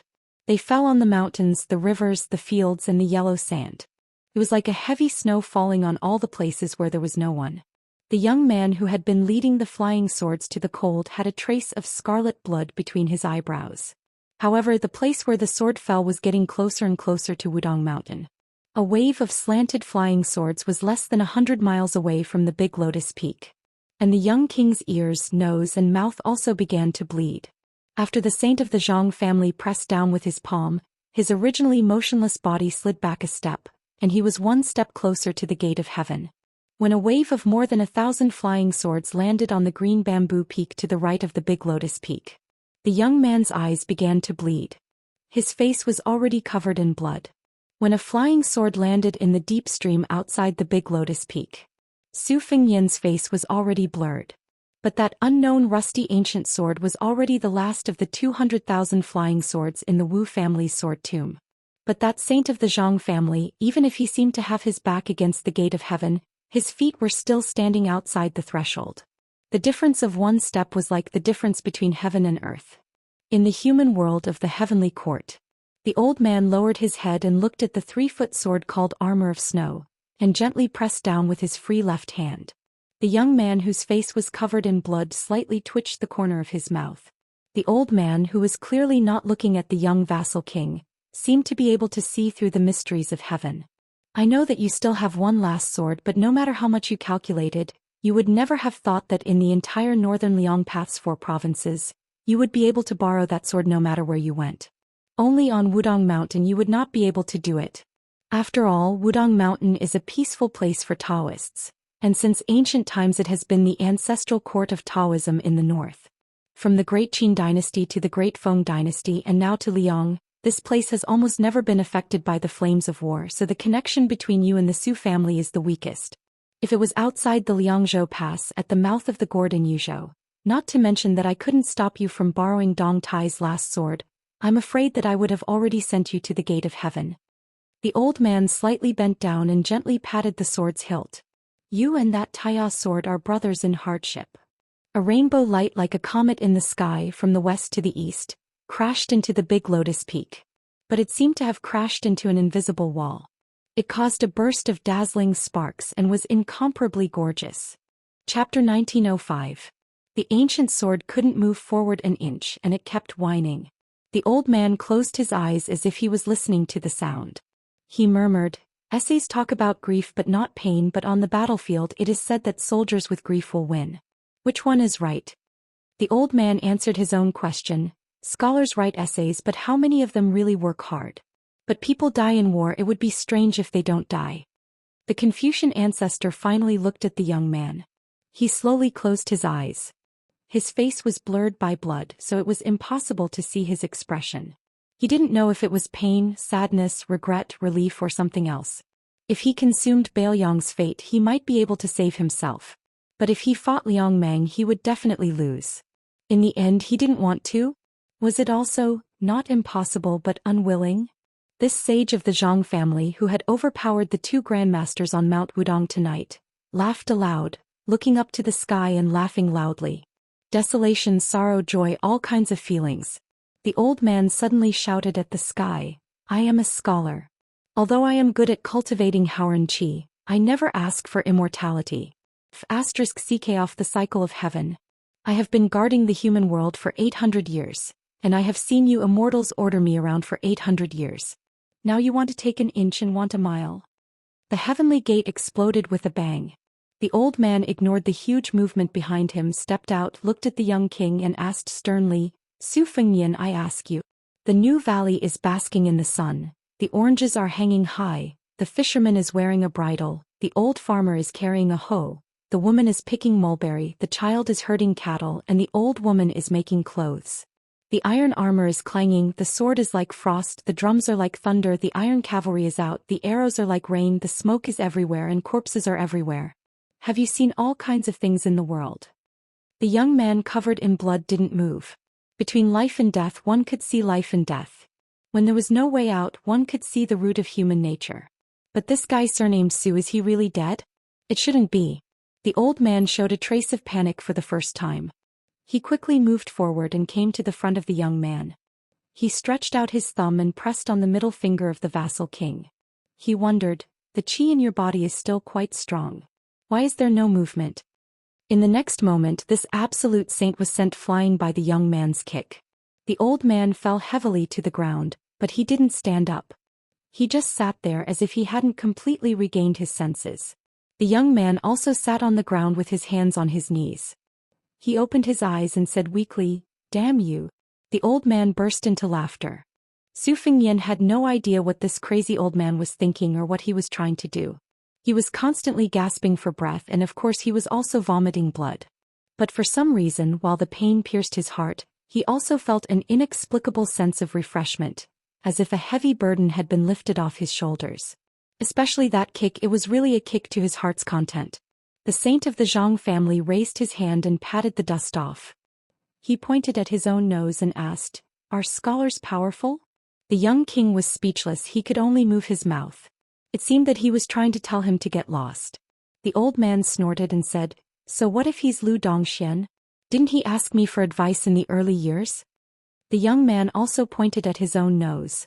then raised his hand with difficulty and made a gesture of waving his hand in disgust. The old man suddenly looked embarrassed. Before the great Qin dynasty unified the world, the saint of the Zhang family had led his disciples to travel around the countries, but he was rejected by the great Qin dynasty. The old man laughed at himself and said, "It's never too late for a gentleman to take revenge. But 800 years is a little too late." Su Fengyan, who was extremely embarrassed, recovered slightly and asked weakly, "Apart from the personal feud, what else is there?" The old man sat upright and said in a deep voice, "Before you and Li Yufu cut the gap between heaven and man, I'll bear the pressure of heaven for you too. Otherwise, Li Yufu, who is cultivating in seclusion, will be fine, but you, Su Fengyan, won't be able to deal with the Beimang in peace. Do you really think the Immortals will watch you commit treason? Maybe those guys will simply let the Beimang barbarians take over the Central Plains." Su Fengyan glanced at the old man from the corner of his eyes and then lowered his eyelids. The old man said angrily, "Little bastard, don't take advantage of me. I've already helped you open up the stasis in your acupoints. Others don't know how difficult it is, but you, Su Fengyan, don't know? This is no different from Zhang Julu's regulation of the water transportation in Liyang." Su Fengyan ignored the old man. The old man took a deep breath and said, "Su Fengyan, can we not be so tacky? It's such an impassioned feat, but you turned it into a business deal. How embarrassing, isn't it?" Su Fengyan directly closed his eyes. He was really not used to this kind of social interaction with the old man. Even if he was full of strategies, it was difficult to use them. However, the old man's only weakness happened to be the Achilles heel of the Confucian holy sage. There was a long silence. Su Fengyan finally opened his eyes and bowed with cupped fists. The old man accepted it calmly. Su Fengyan stood up shakily and asked softly, "Why don't you give me something extra to solve the problem of the grain cooling?" The old man wanted to refuse on the spot, but he suddenly thought of something and said with a smile, "This is not easy, but as long as you let that guy surnamed Deng talk nicely later, I'll give it a try. However, I can't guarantee success." Su Fengyan waved his hand. "No one in the world can stop Dong Tai with the Taiya sword, not even me." The old man stamped his foot and said anxiously, "Hurry up and hide the Taiya sword." As he spoke, the Taiya sword had already flown back. Su Fengyan gloated and slowly walked toward the old man. The old man smiled and turned to look at the foot of the mountain. Su Fengyan and the old man stood side by side. The old man pointed into the distance. "In the past, I heard Huang Longsha talk nonsense about the strange situation in the next 1,000 years. I was relieved and worried at the same time. It always made me hesitate." Su Fengyan said softly, "Why don't you think about it from another perspective? Looking at the present from 800 years ago, the world has changed for the better, right?" The old man nodded. "Some have changed for the better, some for the worse. Generally speaking, the present is indeed better." Both of them were speechless. The old man suddenly said, "I probably won't be able to wait for Deng Te to return to Mount Wudong. Help me pass a message to him. If we only talk about the level of swordsmanship and not the distance of the sword, he is the first person since ancient times." Su Fengyan said, "Okay." The old man stared into the distance with his eyes wide open, his figure ethereal. He sighed with emotion. "Then let me see this world one last time." Su Fengyan asked softly, "Do you have any last words?" The old man thought for a moment. "Yes." Su Fengyan said in a deep voice, "Sir, please speak." The old man said calmly, "Shut up. If you like watching heroes and heroines in the snow on your phone, you can also follow my WeChat account, Fenghua1985. Snow is coming to an end. If you follow my account, I believe there will be a lot of surprises. Not only will there be bits and pieces of writing in the snow, but there will also be future side stories or some of my favorite songs that I have never published publicly, or some activities that I like to listen to when I am writing, or some activities to give out autograph books, update notifications, etc. They will all be posted on my WeChat account." Chapter 1906. When Dong Tai arrived with his sword, he saw the young king sitting alone at the top of the broken stone steps with a knife on his knees. Although Su Fengyan's clothes were stained with blood and his face was full of exhaustion, he was full of spirit. Moreover, his heavenly physique that had suffered heavy injuries in succession was like a withered tree that had come back to life. It glowed with vitality and gradually approached its peak. Deng Te floated down to the ground. Hanging from his waist was an ordinary iron sword that his disciple had given him. Holding Taya upside down, he stood beside Su Fengyan. 800 years of scholarly spirit, scattered in the world? Su Fengyan nodded and said, Old Mr. was obviously reluctant to leave before he passed away. He stayed up for a few hours and made some arrangements before he passed away on the spot. Dong Tai frowned and said, What about this fight? Su Fengyan smiled bitterly and said, The old man who was the backbone of the Central Plains should be more trusting of Li Yufu, who had a pure Taoist heart. When Master Li escorted the dragon carp along the Guangling River to the sea, the old man must have secretly observed and trusted him. As for me, he did not have much confidence. Not only was I the son of Su Shao, but I was also very likely to fight for the throne. If it were me, I would not be at ease to hand over the old man's belongings. That was why there was such a storm. The old man must have forced me to a dead end and was only willing to let it go when he saw my true nature. The peach blossom sword deity, who had no interest in the rise and fall of the world, sneered and said, In the end he still took advantage of his seniority. Su Fengyan did not comment.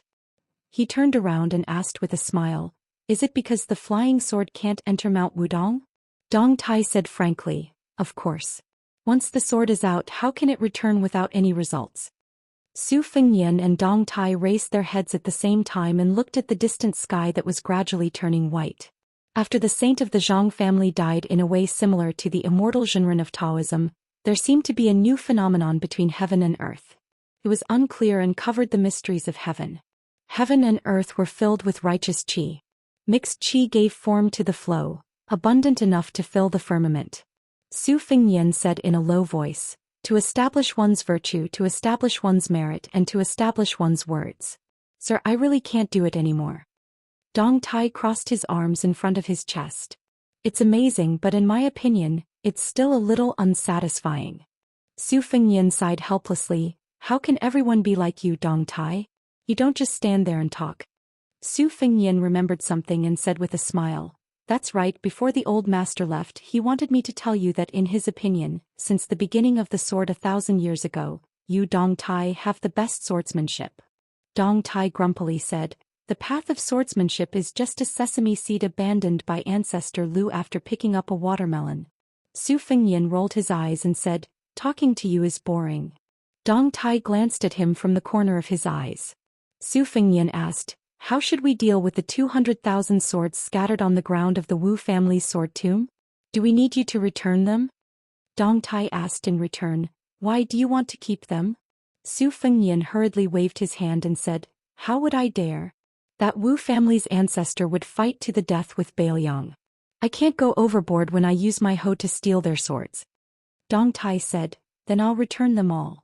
The Wu family's swords are an eyesore to me anyway. Su Fengyan lowered his voice. Don't do that. You should at least choose a few hundred good swords and secretly leave them behind. Just say that the Zhang family's saint destroyed them. If the Wu family's sword tomb doesn't let them off, go find the Zhang family's saint mansion and smash them.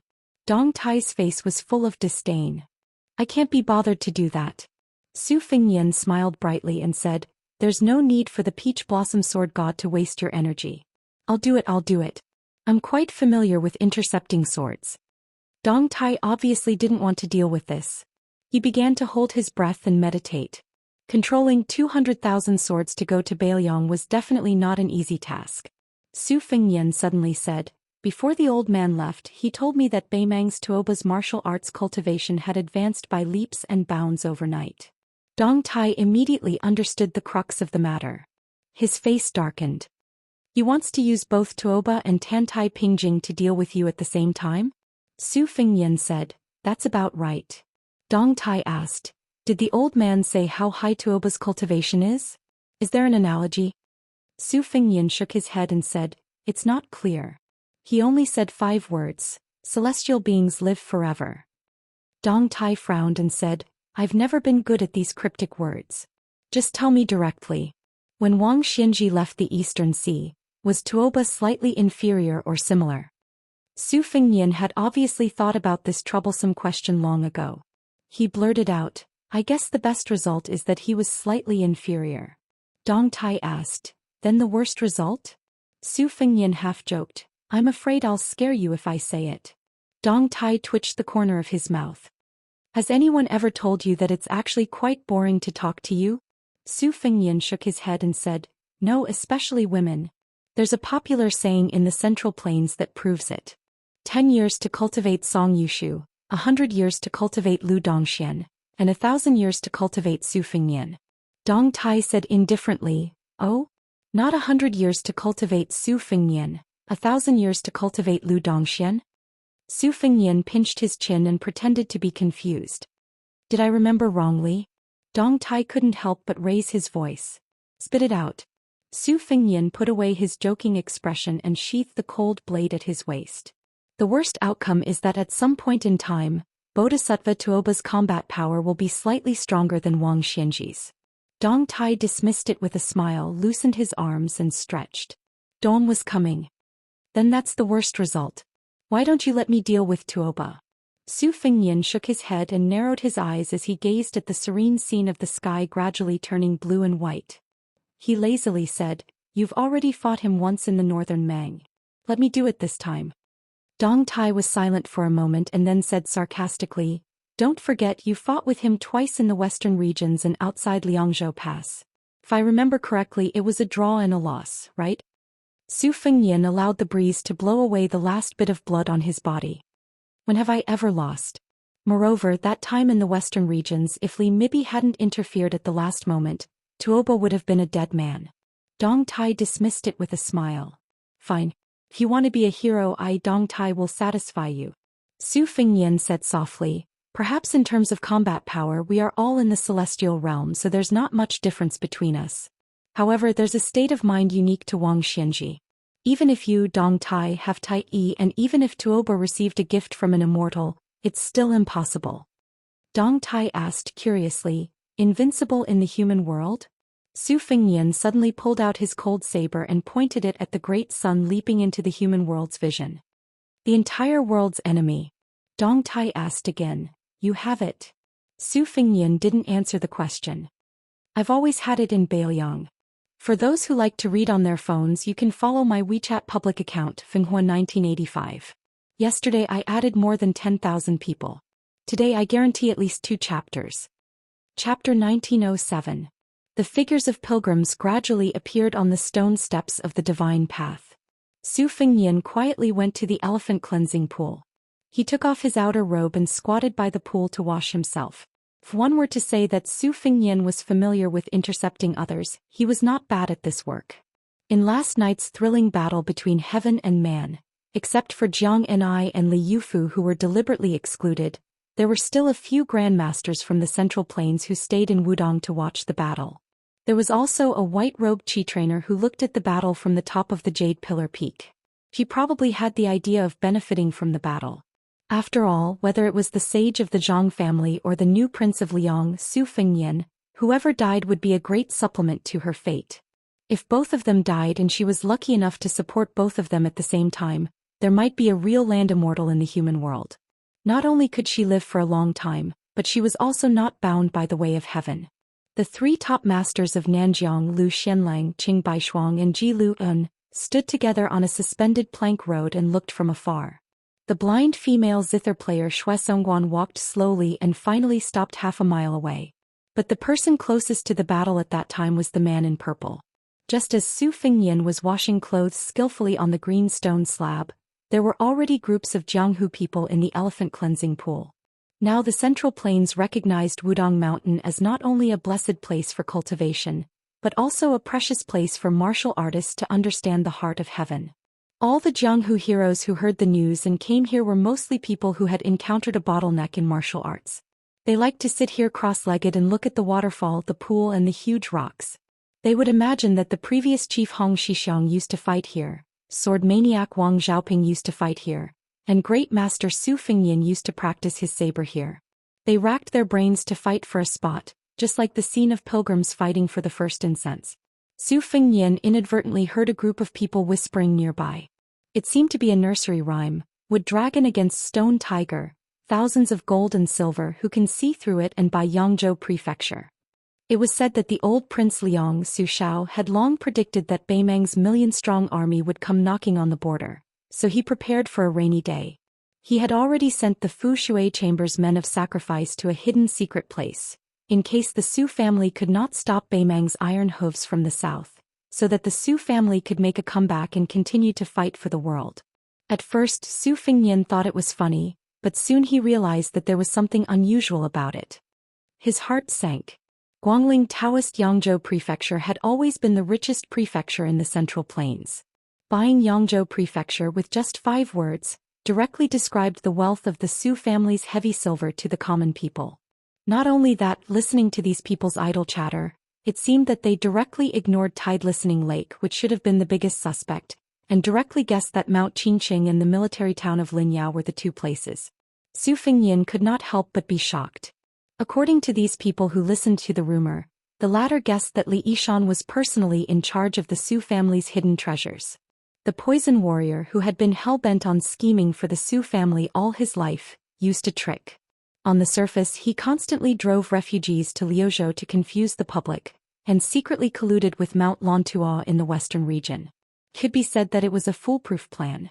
As for why the former was Mount Qingqing, which bordered Liangshu, these Jianghu people could not explain. However, Su Fengnian knew that Su Xiao had hidden 6,000 soldiers in the depths of Mount Qingqing. This was a secret that not many people in the Fu Shui room knew about. It was obvious that the person who deliberately spread this nursery rhyme was not only hostile to Beiliang, but also deeply involved in Beiliang's military and political affairs. Su Fengnian had always politely refused to listen to the prophecies and nursery rhymes that had once caused chaos in the 8 kingdoms of spring and autumn. Back then Huang Sanjia was the founder of a sect that had been founded because of this. Almost all the emperors and monarchs were in a terrible fix because of this. Su Fengnian did not expect that Beiliang would suffer such a calamity today. It was not to say that a small nursery rhyme could really shake Beiliang's foundation. In fact, Beiliang had always valued military power more than literature. In addition, Su Fengnian's series of actions after the hereditary succession, especially the great victory in the First Great War of Liangmang, had already fulfilled his master Li Yishan's request at the beginning of his will. We must continue to maintain the structure of Beiliang as the Su family. Therefore, there was no harm in having a few dozen more of these types of prophecies and nursery rhymes. However, Li Yishan had always repeatedly mentioned that the wind rises at the end of the green duckweed, and the waves rise in the midst of the small waves. I, Li Yishan, do not have extraordinary talents, nor do I have extraordinary strategies. I only have caution in my life, to warn Su Fengnian. Su Fengnian suddenly had some doubts. Since this person knew the inside story of Beiliang so well, why would he still use such meaningless and boring methods? This was like the peach blossom sword god fighting with a level 2 master. He could have finished the fight with 1 strike, but he insisted on playing with a mouse for 100 moves. The master who knew everything would probably only feel disgusted. Was it adding fuel to the fire, or was it adding fuel to the fire? Su Fengnian fell into deep thought. Not far away, someone's eyes flashed as he greeted, "Little brother, why do you have bloodstains on your body? What, did you meet an enemy on Wudong Mountain yesterday?" The people of Beiliang wore thick autumn clothing, so after Su Fengnian took off his robe, there was not much blood on it. Su Fengnian picked up his robe that had been rolled into a ball after washing it, stood up and squatted down beside the person who shouted. He was not too close, about 4 or 5 steps away. He went straight to the point with a light smile and asked, "Isn't that so? I was beaten up a bit badly. I won't beat around the bush. Big brother, you are a night watchman. How much would it cost to break a leg? If you beat him to death, how much would it cost? If it's fair according to the old rules, I'll give you half of the payment first." When night watchmen patrolled the streets, they would often clean up the trash on the streets. The night watchmen of the underworld were the kind of people who took people's money to get rid of disasters. That person's eyes lit up. He was not in a hurry to accept this deal that fell from the sky. He carefully sized up this young man with an authentic Beiliang accent, and said with an official accent unique to the Wuyue region of the Central Plains, "Little brother, let me make it clear first. Is your enemy a local gangster or a gangster?" A local gangster was a local, meaning a local snake. A gangster was a foreigner, a dragon that crossed the river. Su Fengnian smiled and said, "A local gangster." That person immediately frowned. Dealing with a Beiliang local was far more difficult than dealing with a stranger. He couldn't help but lower his voice.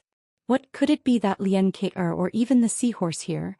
Xianxia was the picture drawn by a 9th-level official's uniform patch of the Liang imperial court, while the seahorse was a military official's patch.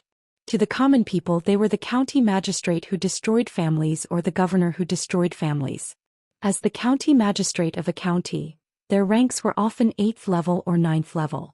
Xianxia and seahorse became the Jianghu slang for officials and soldiers. They were both people that could not be easily provoked. It should be known that ever since that butcher Zhou Xian, the imperial court had a bloody rule of passing the heads of Jianghu people who didn't obey to the rules to the 9 sides. After Liang unified the spring and autumn period, especially when Zhou Xian stepped into the Jianghu, the entire Jianghu had to lower themselves. Otherwise, why would the great and city's minister of justice who was in charge of issuing copper fish bags, be privately called the emperor of the river, king of the lake, and be seen by Jianghu people as the leader of the martial arts world in the imperial court? Su Fengyan slowly said, that guy had a grandfather who was Lian Qi, but he passed away a long time ago. The family doesn't have any descendants left in the legal world. Think about it, over here Lian Qi is nothing. The seahorse is the boss. However, that person has a personal retainer who is empty-handed and doesn't even have a green knife. He should have the strength of a 5th-level official. The lean man and the 4 people beside him exchanged glances and quickly weighed the pros and cons. The 5 of them were gangsters who were used to licking blood from blades in the southern part of Jingji. This time they had traveled together in Bailiang and their friendship had deepened. In addition, they were all men who knew each other's backgrounds. They already had the intention to cut off a chicken's head and burn yellow paper when they returned to their hometown. Therefore, they didn't hesitate to discuss this business openly.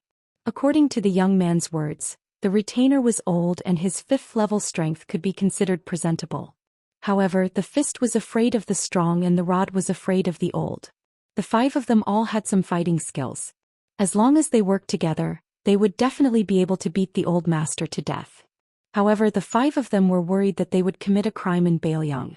Once the news was leaked, they would definitely end up being shot by the Bailiang cavalry's crossbows and become hedgehogs. However, a penny was a problem for heroes. Most of them were extravagant people. After drinking 2 or 3 times, they were completely out of money. These 2 days it was a coincidence that their ancestral graves were smoking. They were actually lucky enough to meet a famous gangster in the southern part of Jingji. The gangster was also willing to humble himself and make friends with him. Then, to burn incense and worship Buddha in the temple they needed incense, so they needed incense money even more. What was the use of just saying things like, I've heard so much about you for a long time, and your reputation resounds like thunder? The lean man cautiously asked, which Taoist temple on Mount Wudong does he live in? This question was asked with great care. Mount Wudong had 81 peaks. The number of peaks was actually not many, less than 30. Taoist temples of various sizes were located on these peaks. Perhaps the Taoist priests of Mount Wudong didn't care about the size of the cultivation area, but the people of Jianghu did. For this Wudong Taoist discussion, naturally they would choose to live on a famous peak or Taoist temple. If they weren't famous, then they would sharpen their heads and live on a higher peak. It was said that many famous schools and sects had developed a gap because of this. They were only restraining themselves because they were afraid of the Bailiang government. Chapter 1908. Seniority in Jianghu, ranking in Jianghu, and ranking in Jianghu were all recorded in the minds of well-informed Jianghu people. For example, there were more than 50 people who were familiar with Jianghu faces in Jianghu in the Great Snow Plateau of Mount Hui. They were all famous big shots who were either immortals or grandmasters. Don't even think about them. The next group of people were mainly people who were qualified to enter the yamen of the Ministry of Justice in the capital city. These gray people were even more untouchable in Jianghu. In addition to the dozen or so behemoths that were evaluated by the old and the new, those sects and factions that could dominate the martial arts world in a province also needed to be paid attention to. From the sect masters to the guest elders and then to the personal disciples, all of them had to be paid attention to. The last group of people such as Feng Zongxi, who was famous for his righteousness and generosity, and Liao Dong's red sandalwood monk, who was also a wandering immortal, usually wandered Jianghu alone. They had to remember their names and appearances clearly to avoid offending them. Otherwise they would feel that 2 fists were no match for 4 hands. They deserved to drown in the big river instead of capsizing in the gutter. Su Fengyan's face was full of disdain as he said, "It's a small Taoist temple near Shaoyu Peak. He was only able to stay there because his grandfather was a big pilgrim there. Otherwise, with his little ability, he would have been forced to pack up and leave long ago. The lean man said with a smile, "Little brother, may I ask which Jianghu you are from? What grudges do you have with that person?" Su Fengnian smiled, "Brother, you're breaking the rules. Money in the world doesn't have a surname." The lean man, who knew he was in the wrong, laughed and said, "Money is all surnamed Zhao." Su Fengnian smiled and pointed at the blue stone. "Here it has to be surnamed Su." Just when Su Fengnian was about to follow the vine and casually talk about the nursery rhyme, an uninvited guest interrupted their conversation. Tong Shanquan, who had a martial virtue and a heavenly treasure, 2 heavy weapons at his waist, walked straight towards Su Fengnian without any disguise. Su Fengnian was not annoyed by this. He believed that the spies of the Whispering Water Chamber on Mount Wudong had already known about this matter. Even if they did not attach as much importance to this matter as he did, he would go back and greet them personally. After all, Mount Wudong was still Bailiang's territory. Even if there were crooks and honest people mixed together, if they were willing to put in some effort, they would still be able to find some clues. As long as the other party was not a one-time deal and dared to continue fanning the flames, the spies of the Whispering Water Chamber would let him know the taste of living a life worse than death. Su Fengnian was not confident in this but conceded. The world only knew the name of the Bailiang cavalry, but few knew that the Whispering Water Chamber was able to survive in the cracks of Liang's Xiaogo and Beimang's cobwebs and continue to grow. Only the high-ranking generals of Bailiang knew that in the heart of this new Prince Liang, he respected the spies of Bailiang more than the crossbowmen on white horses outside the Liangzhou Pass. Su Fengnian did not stand up. He raised his head and asked with a smile, "Master Tong is here to comprehend the saber again?" The master of Jin Qiu Dao, who had a quiet temperament but a strong and vigorous saber, smiled and nodded slightly. She tapped the ground with the tip of her foot and nimbly flew towards the giant rock in the middle of the pool. She sat down cross-legged facing the waterfall and placed the 2 sabers across her knees. Naturally, the lightness skill that she displayed did not carry any worldly aura and did not appear to be superior. However, the young woman's bearing of a master was apparent at a glance. The lean man muttered to himself, "Why does she look so similar to the legendary young master of Jin Qiu Dao Manor? She also has 2 sabers at her waist and is also a national beauty? Or perhaps she is a heroine of the Central Plains who admires Tong Shanquan." Su Fengnian joked, "Brother, do you think that I would know such an unattainable master of martial arts? In the Jianghu of the ordinary heroes of Jianghu, let alone the great snow plateau, even the high and mighty holy land of Jianghu such as Jin Qiu Dao Manor had a plaque hanging at its front door. The beautiful peony green waist in the manor, the young master of the manor, Tong Shanquan's 2 sabers were heavenly treasures of martial virtue, and the quality of the 2 sabers embroidered with winter and spring thunder on someone's waist. Whether or not Tong Shanquan and Qin Tianyuan of the Taibai sword sect, who was also from the southwest of Liang, were an immortal couple, whether or not they had a short-lived marriage, and even whether or not she was secretly pregnant with that young banished immortal. These were all topics of conversation in the Jianghu of the Central Plains, enough to drink a few cups of wine. The fish and shrimps that lived in this Jianghu naturally carried the smell of dirt. If they did not speak the words of the heavens that were related to the heaven, earth, mountains and rivers, they would not be able to achieve the magnificent feat of freezing the 30 provinces of the Central Plains with one sword. They went to the martial emperor city to pay homage to the high wall that was once filled with divine weapons, went to the great snow plateau of Mount Hui to see the goose feather snow, went to the Dongyue sword pool to see the words high mountains, deep waters, long sword carved in cursive script, went to Yuyan Mountain Villa to see the dragon rock sword furnace forging swords, went to Bailiang's Lingzhou restaurant to drink green ant wine, went to the Quick Snow Mountain Villa to admire the scenery of the spring god lake. These were the blessings that they had been dreaming of. A young swordsman carrying a box on his back who was passing by the elephant washing pool unintentionally saw Su Fengnian and his face was full of surprise. He was the young master of the Yuyan Mountain Villa Zhang Chunlin. Yesterday when Xianyuan Qingfeng of Mount Hui was drawing lots, he had already recognized Su Fengnian who was squatting at the stall next door and eating pancakes. After Zhang Chunlin returned to his residence yesterday, he used up a large jar of saliva before he finally found out the exact location of the new Prince Liang from an old Daoist of the Qing generation on Mount Wudong. That year His Royal Highness, who had a bad reputation, came to Mount Wudong to practice his knife skills. In fact, the Taoist on the mountain did not think much of it, and no one was willing to take it seriously. They were not immortal Zenrins who could predict the future. How could they have foreseen today's situation? After Su Fengnian's hereditary inheritance was passed down, Wudong Mountain sealed off the path from the washing elephant pond to the thatched cottage. In fact, it was just a small path with a fence. In those years, probably only the young martial grandmasters who had not yet ridden down to Jiangnan on cranes would often run over to help with the vegetable garden, allowing the greenery to last year. Later on, Su Fengnian personally wrote a letter to Wudong Mountain's Zhenren Qinyao, imploring the mountain to help maintain the tranquility near the thatched cottage. So Wudong Mountain built another green bamboo fence, but that was all. Su Fengnian waved his hand and greeted, "Little Zhang, you're here." Zhang Chunlin had mixed feelings. When they first met, Su Fengnian, who was still His Royal Highness, had a head full of white hair. He mistook him for a land sword immortal who had returned to his natural state. The second time they met, it was in the western region. They did not have much to talk about, which made this young swordsman, who even named his sword Frost Blade, feel regretful. Zhang Chunlin squatted beside Su Fengnian, slightly uneasy. Su Fengnian joked, "Carrying so many swords around, are you a sword seller?" Zhang Chunlin blushed. It was very strange. Perhaps it was because he was born into a family of swordsmiths, but Zhang Chunlin did not have much obsession with the way of the sword. He also did not have the lofty ambition of wanting to be the only one in the world of swords.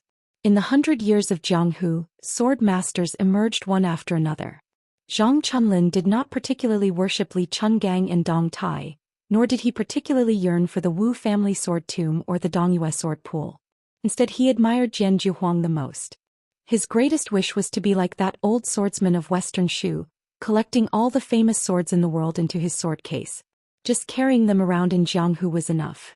Su Fengnian smiled and asked, "Little Zhang, have you given yourself a nickname?" Zhang Chunlin blushed and shook his head vigorously. Chapter 1909.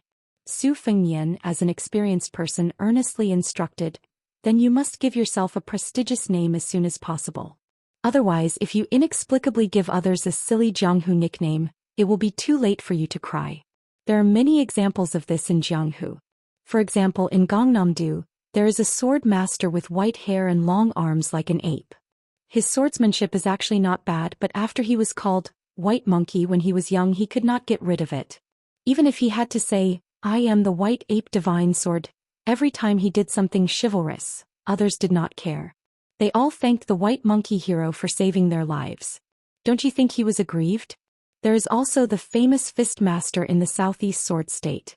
He is obviously a righteous hero, but because his surname is Wang and he is ranked 8th, he did not know to announce his name when he entered Jianghu. In the end, he was given the nickname Turtle Immortal Fist.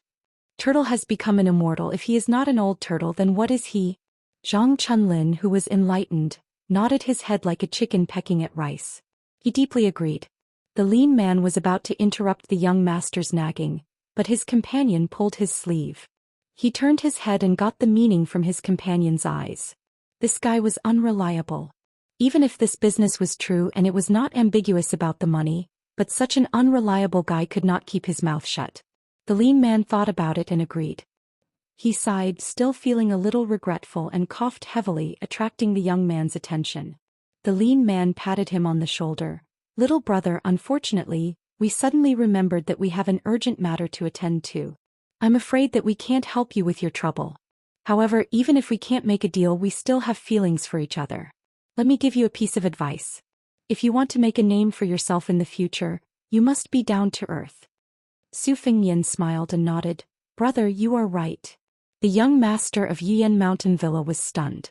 After the 5 people left, Su Fengnian accompanied Zhang Chunlin and chatted for a while by the elephant cleansing pool. As more and more Jianghu people came here to comprehend martial arts, Su Fengnian was the first to stand up and leave. Although Zhang Chunlin was still somewhat unsatisfied, he could be considered to have come in high spirits and returned in high spirits. However, the young man did not understand why his benefactor ended up talking about the female head of the Jin Kuo saber manor, so he casually spoke his thoughts.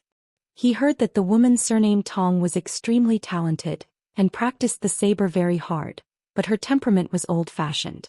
Therefore even if Zhang Chunlin met her they would not hit it off. In the end, Zhang Chunlin even laughed and said that a beauty riding a horse and drinking to her heart's content was the most beautiful. Therefore even if the female manor head's appearance was enough to topple cities, she could not be considered a true beauty.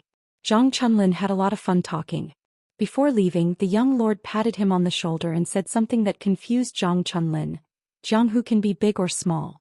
Don't be so straightforward when you see Manor Head Tong in the future. Zhang Chunlin watched as Su Fengyan left. Then he seemed to feel a murderous aura behind him. He suddenly turned around and saw a young unfamiliar woman sitting alone on a boulder. She turned her head and looked at him. Then she smiled and said, Jin Qiu Saber Manor Tong Shanquan. Greetings, young Master Zhang. Everyone said that after Mount Huishan Zi, who monopolized the 3 chiefs of auspicious talisman, the female sword immortal was the Empress of West Chu Jiangxi. The fist master was Martial Emperor City's Linya. The female saber saint was Southern Zhao's Tong Shanquan. Zhang Chunlin's mouth twitched as if he was struck by lightning. He could not say a word.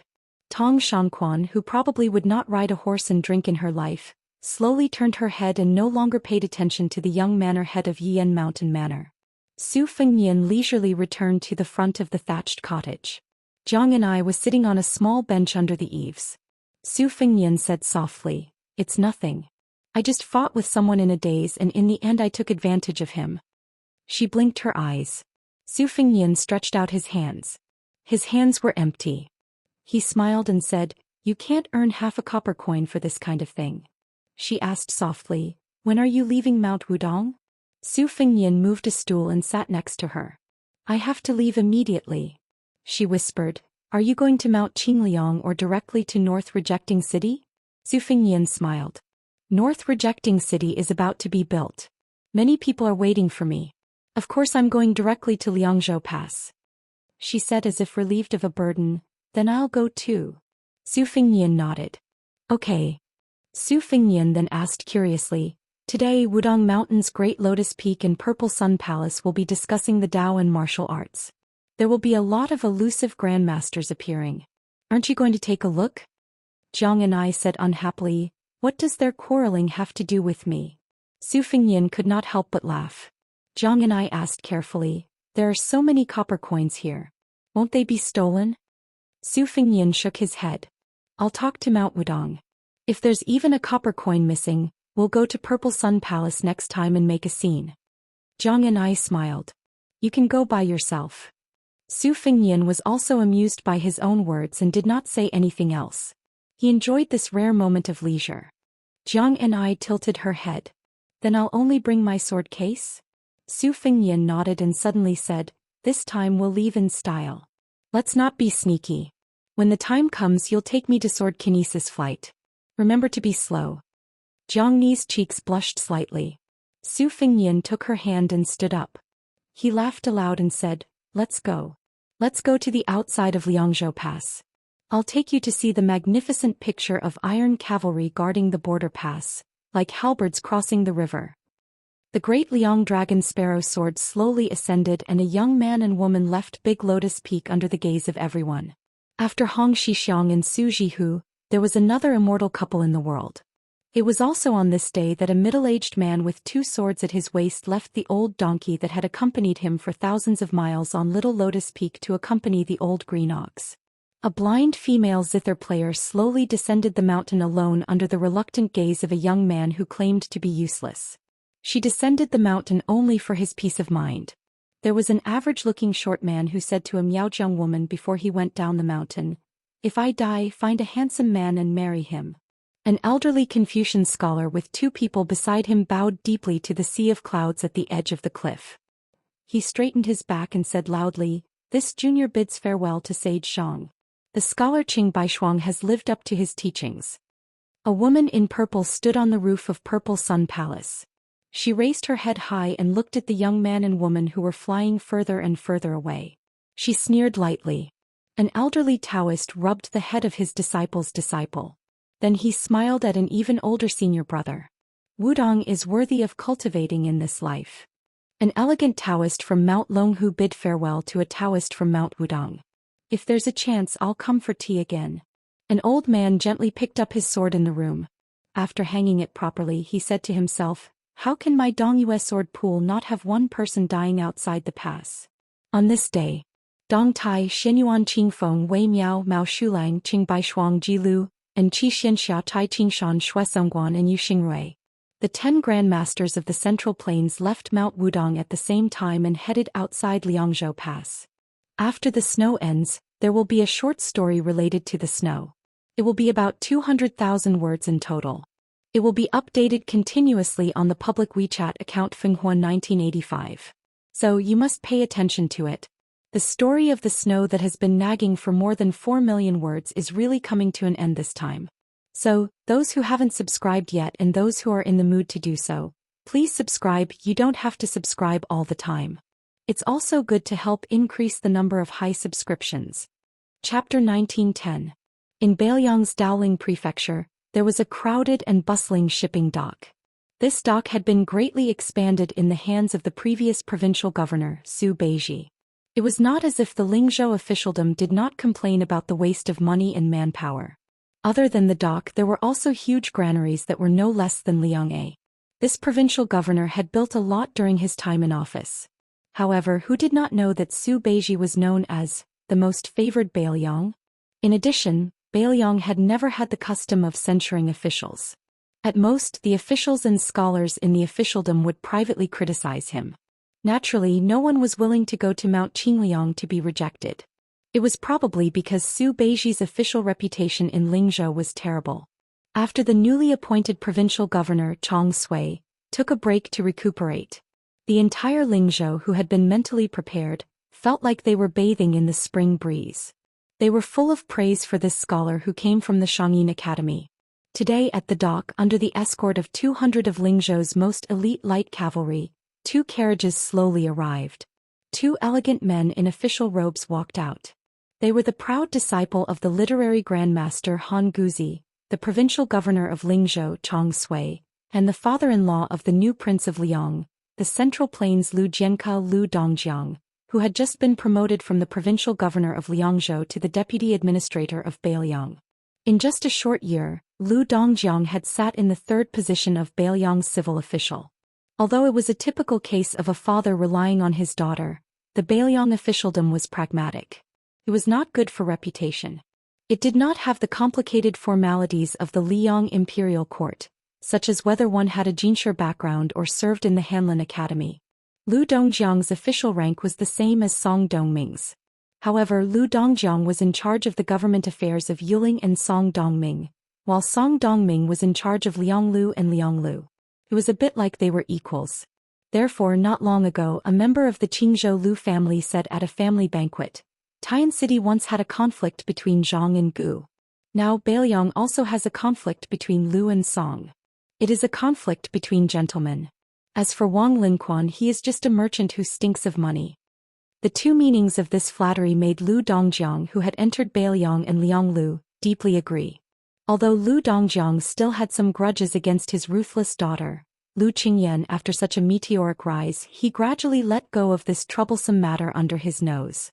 Lu Dongjiang knew that if the Lu family wanted to continue to prosper, even if Lu Qingyan really did break off relations with the Lu family, with or without Lu Qingyan at Mount Qingliang, the Lu family's fate in Beiliang's officialdom would be completely different. Whether or not Lu Qingyan could sit firmly in the position of consort to the king of Beiliang, the Lu family's status would also be turned upside down. Recently, Lu Dongjiang had been thinking about whether or not he should invite his daughter and son-in-law back to the Lu family for the spring festival this year. They were a family that had gone through thick and thin together. Even if Su Fingyan was a noble vassal king, it wouldn't be too much to ask for him to accompany them to have a harmonious New Year's Eve dinner, right? Unlike the deputy administrator's brand new official robe, the governor Chang Sui's official robe was old and wrinkled. His originally fair face had also become dark. When the 2 of them stood together, Lu Dongjiang, who was older but well-maintained, looked younger. Although there was not much difference between the 2nd-rank Golden Rooster official patch and the 3rd-rank Peacock official patch, both of them were well-deserving of the title of governor of Liang. However, the former was a genuine central official of the imperial court, while the latter was a powerful official who governed a region. There was still a fine line between the former and the former. However, Lu Dongjiang was a famous scholar who had enjoyed a good reputation in the scholarly circles of the Central Plains for many years. If it were any other governor accompanying him, he would still put on an air of authority. However, in front of Chang Sui, who was a brilliant disciple of the literary grandmaster Han Guzi, a well-known teacher Ji Shang of the Shangyin Academy, and also Su Weisheng's senior martial brother, Lu Dongjiang naturally regarded him as a kindred spirit. He spoke warmly. As the deputy administrator who was in charge of Lingzhou and Yuzhou, Lu Dongjiang had naturally heard about the Liang transport. He knew that the imperial court had originally promised to guarantee that 1 million dan of grain would enter Beiliang before autumn. However, until now, not even half of the grain had reached 500,000 dan. There were 3 batches in succession scattered and hidden, and only 400,000 dan of grain. The Liang transport had 2 lines, horizontal and vertical. The horizontal line had the Guangling River as the main stem. Xiangfan City in Qingzhou, which was regarded as the waste of the Central Plains, was an important transit point for grain. However, no one had expected that the young vassal Zhao Sun would rebel with the Yan King Zhao Bing and the Shu King Chen Jibao. It was said that he was going to be elected as the new emperor. As a result, the Zhao imperial court lost half of the Jinggan Road's jurisdiction, and the grain transport was delayed again and again. Lu Dongjiang could only lament that this was an unlucky year. Chang Sui accompanied Lu Dongjiang to the shore of the ferry. The boats on the river were piled up like they were walking on flat land. The 2 sides of the pier were bustling with activity, which surprised Lu Dongjiang. Chang Sui's words broke the mystery. The Liang imperial court announced to the outside world that they would provide 500,000 dan of grain to the Beiliang Road before autumn. In reality, our prince and minister Qi Yanglong had agreed on 1 million dan. In reality, this autumn, under the supervision of Qi Yanglong and Huanwen, close to 800,000 dan of grain had been shipped into our Lingzhou granary. However, out of consideration for Liang's reputation, we only said to the outside world that we had received 400,000 dan. Since the weather was good and the political matters were clear, Lu Dongjiang was pleasantly surprised. However, he immediately realized that the Lingzhou provincial governor beside him, who had suddenly taken a high position, did not seem to be in a good mood. Chang Sui said calmly, "Sir Lu has just taken office, so there are some things that you might not be clear about. Apart from promising 1 million dan of grain before autumn, the Liang imperial court also promised to ship in 2 million dan. However, looking at the current situation, that seems to be far away." Lu Dongjiang was confused. The Central Plains is in chaos, and the Jinggan Road is also under the jurisdiction of the rebel vassal King Zhao Sun. It is reasonable that the imperial court is unable to control the grain transport, right? Chapter 1911. The spring snow building of the Guangling Wang Fu had changed owners. In reality, half of Liyang had changed owners that night.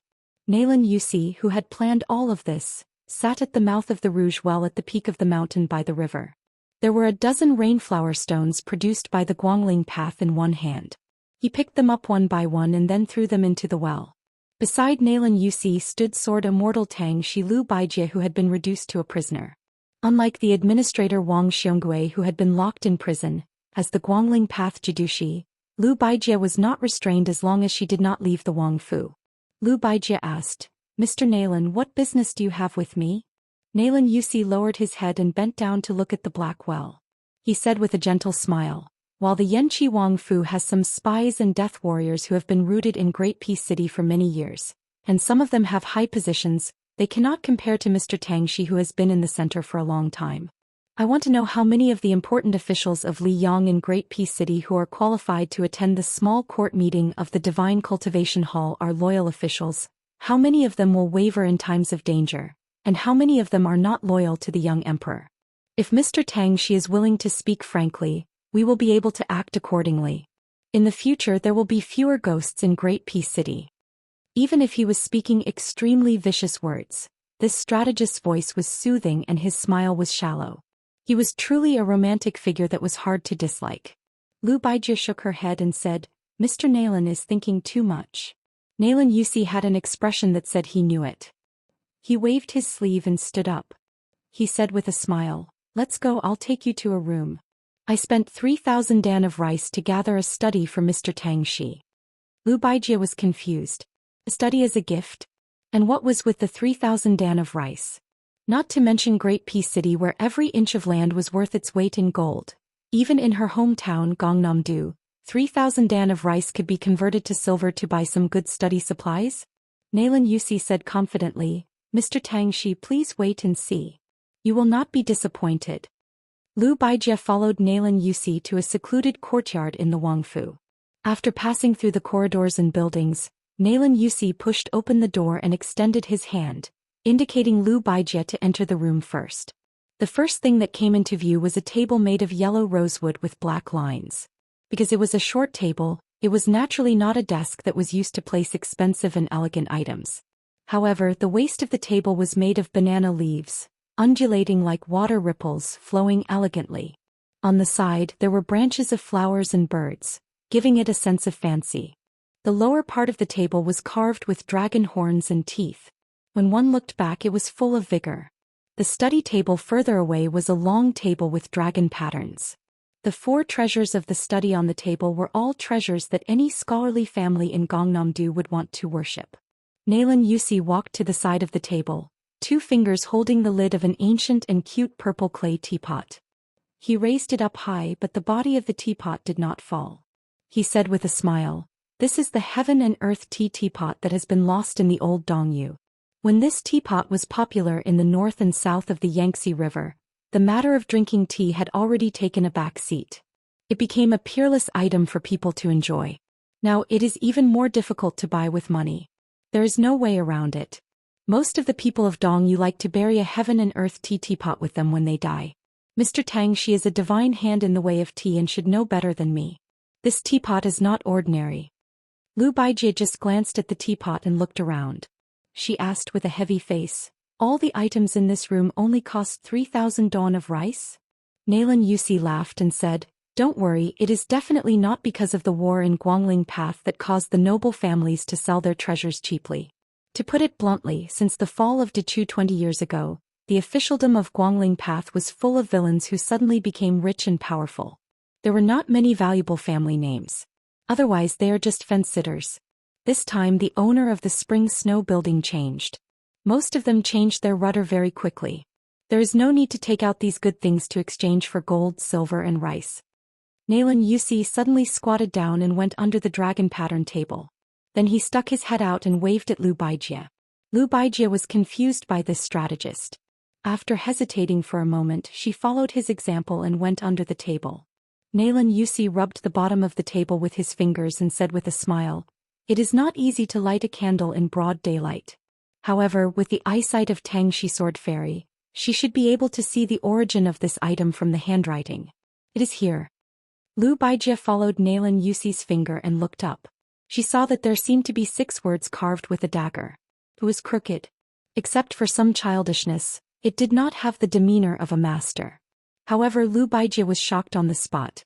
The 6 words meant that there were 3 people with no surname: Fingyan Jihu and Long Xiang. It should be known that Su Jihu, who was married to Jiangnan, was Lu Baijie's niece-in-law. Lu Baijie was also the family elder who loved that woman the most in the Lu family. Therefore, Lu Baijie confirmed that this was undoubtedly Su Jihu's handwriting. Moreover, Lu Baijie knew that in Mount Qingliang, Su Jihu and Su Wisheng had an ordinary relationship since they were young. Therefore, among the 4 children of the Su family, only Su Wisheng's name was missing. This was strong circumstantial evidence that the world could not fake. Lu Baijie could even imagine that many years ago, the girl in red sat on the ground and carved words with a knife. Lu Baijie was silent for a long time. Even after leaving the table with Nalan Yusi, she was still unwilling to speak. Nalan Yusi's face was full of joy. I guess even the owner of the table didn't know that his sister had carved words under the table. Otherwise he would not be willing to sell it. Lu Baijie thought of the young man who asked her in the early years if she could sell him some benevolence, righteousness and morality. Her mood was complicated. She smiled bitterly and said, "Why did the Su family have to do this? Didn't Mr. Nalan say before that after Zhou Xian left Qingzhou he lost control of Jinggan Road? How could he stop the grain from going cold? Moreover, you have no intention to touch Jinggan Road for the time being. At first I thought you were worried that the troops would be too scattered and the front line would be stretched too long to prevent Wu Zhongshuan's army from going south in one go. Now it seems that it was your idea? You deliberately let Bailiang and the imperial court be dirty because of this. Were you afraid that once the Bailiang frontier army unexpectedly won the Second Battle of Liangmang, the Su family's cavalry would still have the strength to go to the Central Plains to quell the rebellion? Nalan Yusi leaned against the window and said playfully, "Otherwise, do you think an old assistant minister of the Ministry of Appointments, Wen Tai, could return to Qingzhou so smoothly to be the administrator? It is one of the laws of Liang that officials of the imperial court are not allowed to be officials of their hometown." Nalan Yusi's smile deepened. He clicked his tongue and said, "No matter how old Wen Tai is in the capital, no matter how strong his official connections are in Greaton City, he should be promoted to a civil official leader somewhere else. In order to let this guy be the administrator of Jinggan Road, I used a lot of favors in Greaton City. However, I never thought that the Liang Imperial Court would give me a big surprise and let Ma Fulu's son go to Jinggan Road to take charge of the military. This way, on the issue of grain going cold, the civil and military officials of the border would work together to secretly support those pests of the country. Only then could they resist the pressure of Qi Yanglong and Huan Wen. Otherwise, if it was someone else, it would be hard to say. After all, when the two provincial officials are angry, they are not to be trifled with. The remaining 2 million dan of grain might really have to be sent to Bailiang's Lingzhou." Lu Baijie pressed one of her palms on the table. The table creaked. It could be seen that she was enduring the majestic pressure of Tongshi Sword Immortal. Nalan Yusi, who was in a very good mood, said with a smile, "In this world, as long as there is a war, there will be a need for grain. The Bailiang frontier army is not a divine army. Of course, it is no exception. Even if the young provincial governor, Su Beiji, had the foresight to become the provincial governor of Baimi, but with the power of Lingzhou, which is known as the south of the Great Wall, it is obviously not enough to let the Bailiang frontier army that is about to welcome the Second Great War of Liangmang have no worries. Then what about Su Beiji, the transport commissioner of Bailiang?" Nalan Yusi asked and answered his own question. Even the cleverest housewife cannot cook without rice. Even the common people who have never read books understand this principle, let alone the number one civil official of Bailiang that the Zhao clan of Liang wanted to rope in the most. Therefore Su Beiji ran to Mount Qingliang and told the vassal king surnamed Su that although your family has a lot of money, it is still not enough. You should sell your family's belongings. I will help you deal with this matter. You Su Fingyan don't worry about it. Out of sight, out of mind, you can be a hands-off shopkeeper. It just so happens that outside the Liangzhou Pass, there is a need to build that laborious and costly Beijua city. Excluding the families who serve in the military, the wages of the common people with household registration will be paid from there. As for the grain for the border army, it will be earned from the people who come to our Lingzhou to buy your Su family's belongings. As long as they have the ability to dig out the grain from the hands of the big and small transport officials along the Guangling River through their personal relations or various channels, no matter what method they use to deliver the grain to Bailiang, the transaction will be valid. Chapter 1912. Nalan Yusi pointed at a folding fan beside Lu Baijie's hand. The fan made by the old Western Shu dynasty is the painstaking work of Ma Xiaoguan in his later years. There are only 2 left in the world. One is in the imperial study of Emperor Liang. Probably because of the hot summer, he just wants to look at it and is reluctant to waste it to invite the cool breeze. The other one is in the hands of you, Mr. Tangxi. Do you know how much rice was used to buy this fan? 600. Sounds like a small amount, right? Even if you have to pay for the cost of the relationship with the buyer, you still earn a lot, don't you think? But let's not wrong the king of Bailiang. He doesn't know how expensive the rice is. The calculation in his mind is not the same as ours. It's a pity that you, Mr. Tangxi, know the calculation. Even Qi Yanglong and Huan Wen, the 2 pillars of the country, know it, but it's still useless. Nalan Yusi came to the half-table with yellow rosewood and black patterns. He suddenly tiptoed and sat on the table in an ungraceful manner. He looked at Lu Baijie, who was standing, and stretched out his hands. Mr. Tangxi is not the kind of old-fashioned scholar who only knows how to bury himself in books. He used to be the minister of the Ministry of War in the capital. Although he is not the head of the Ministry of Revenue, he naturally knows the annual rations of the people in the Central Plains and the border army. Although the local customs are different and the rich and the poor are different, they are roughly the same. Mr. Tangxi is the son of a rich family in Gangnam-do. He knows that you, the richest people in the world, eat extravagantly and have as many as 4 or even 5 meals a day. Ordinary people can also maintain 3 meals a day. 2 shows and 3 stews need to be full. The most expensive fresh fish is yellow rosewood. This saying even makes me, who is far away in Nanjiang, envious. Nalan Yusi gently shook one of his hands. On the other hand, Bailiang is poor. Even the people in Lingzhou have 2 meals a day. In summer and autumn they have 2 vegetarian meals and 1 meat meal. In spring and winter they have 3 vegetarian meals and 1 meat meal. In spring and winter they have 3 vegetarian meals and 1 meat meal. The young and strong who need to do heavy work can each drink a spoonful of wine. In this way the young and strong in Bailiang consume about 11 dawn of rice a year, and the rations for women and children are reduced by half. If a family of 5 people is counted, because there is usually one young and strong in the family who is in the border army outside the Great Wall, a family in Bailiang with only one young and strong in the Great Wall needs 16 to 17 dawn of rice a year. With Su Beiji's food collection measures in Lingzhou 2 years ago, it can roughly guarantee that the food of the people in the Great Wall will not be affected by the war for 3 years. In a critical moment, it can even provide 500,000 dawn of rice to the Bailiang border army. However, this is already Bailiang's limit. The second battle of Liangmang is imminent. If they fight for a year with each young and strong in the border army getting 11 dawn of rice a year, by next autumn they will need 1 million dawn of rice. Nalan Yusi lightly patted his palm and smiled. However, the court has only sent 800,000 dawn of rice. The remaining 2 million dawn of rice that was promised is something that even I can't turn around. Furthermore, it is easy to go from frugality to extravagance, but it is difficult to go from extravagance to frugality. For no reason we will lose a total of 3 million dawn of rice every year. Cutting off one's path to wealth is like killing one's parents. How can this be tolerated? Moreover, we are giving it to those Bailiang barbarians. If we give it to the great pillar state Gu Jiantang's 2 vast border army, then we can just pinch our noses and accept our fate. It is not good to throw away our lives for money and future prospects. However, aren't the Bailiang barbarians and the Beimang barbarians dog-eat-dog right now? We can just drag it out.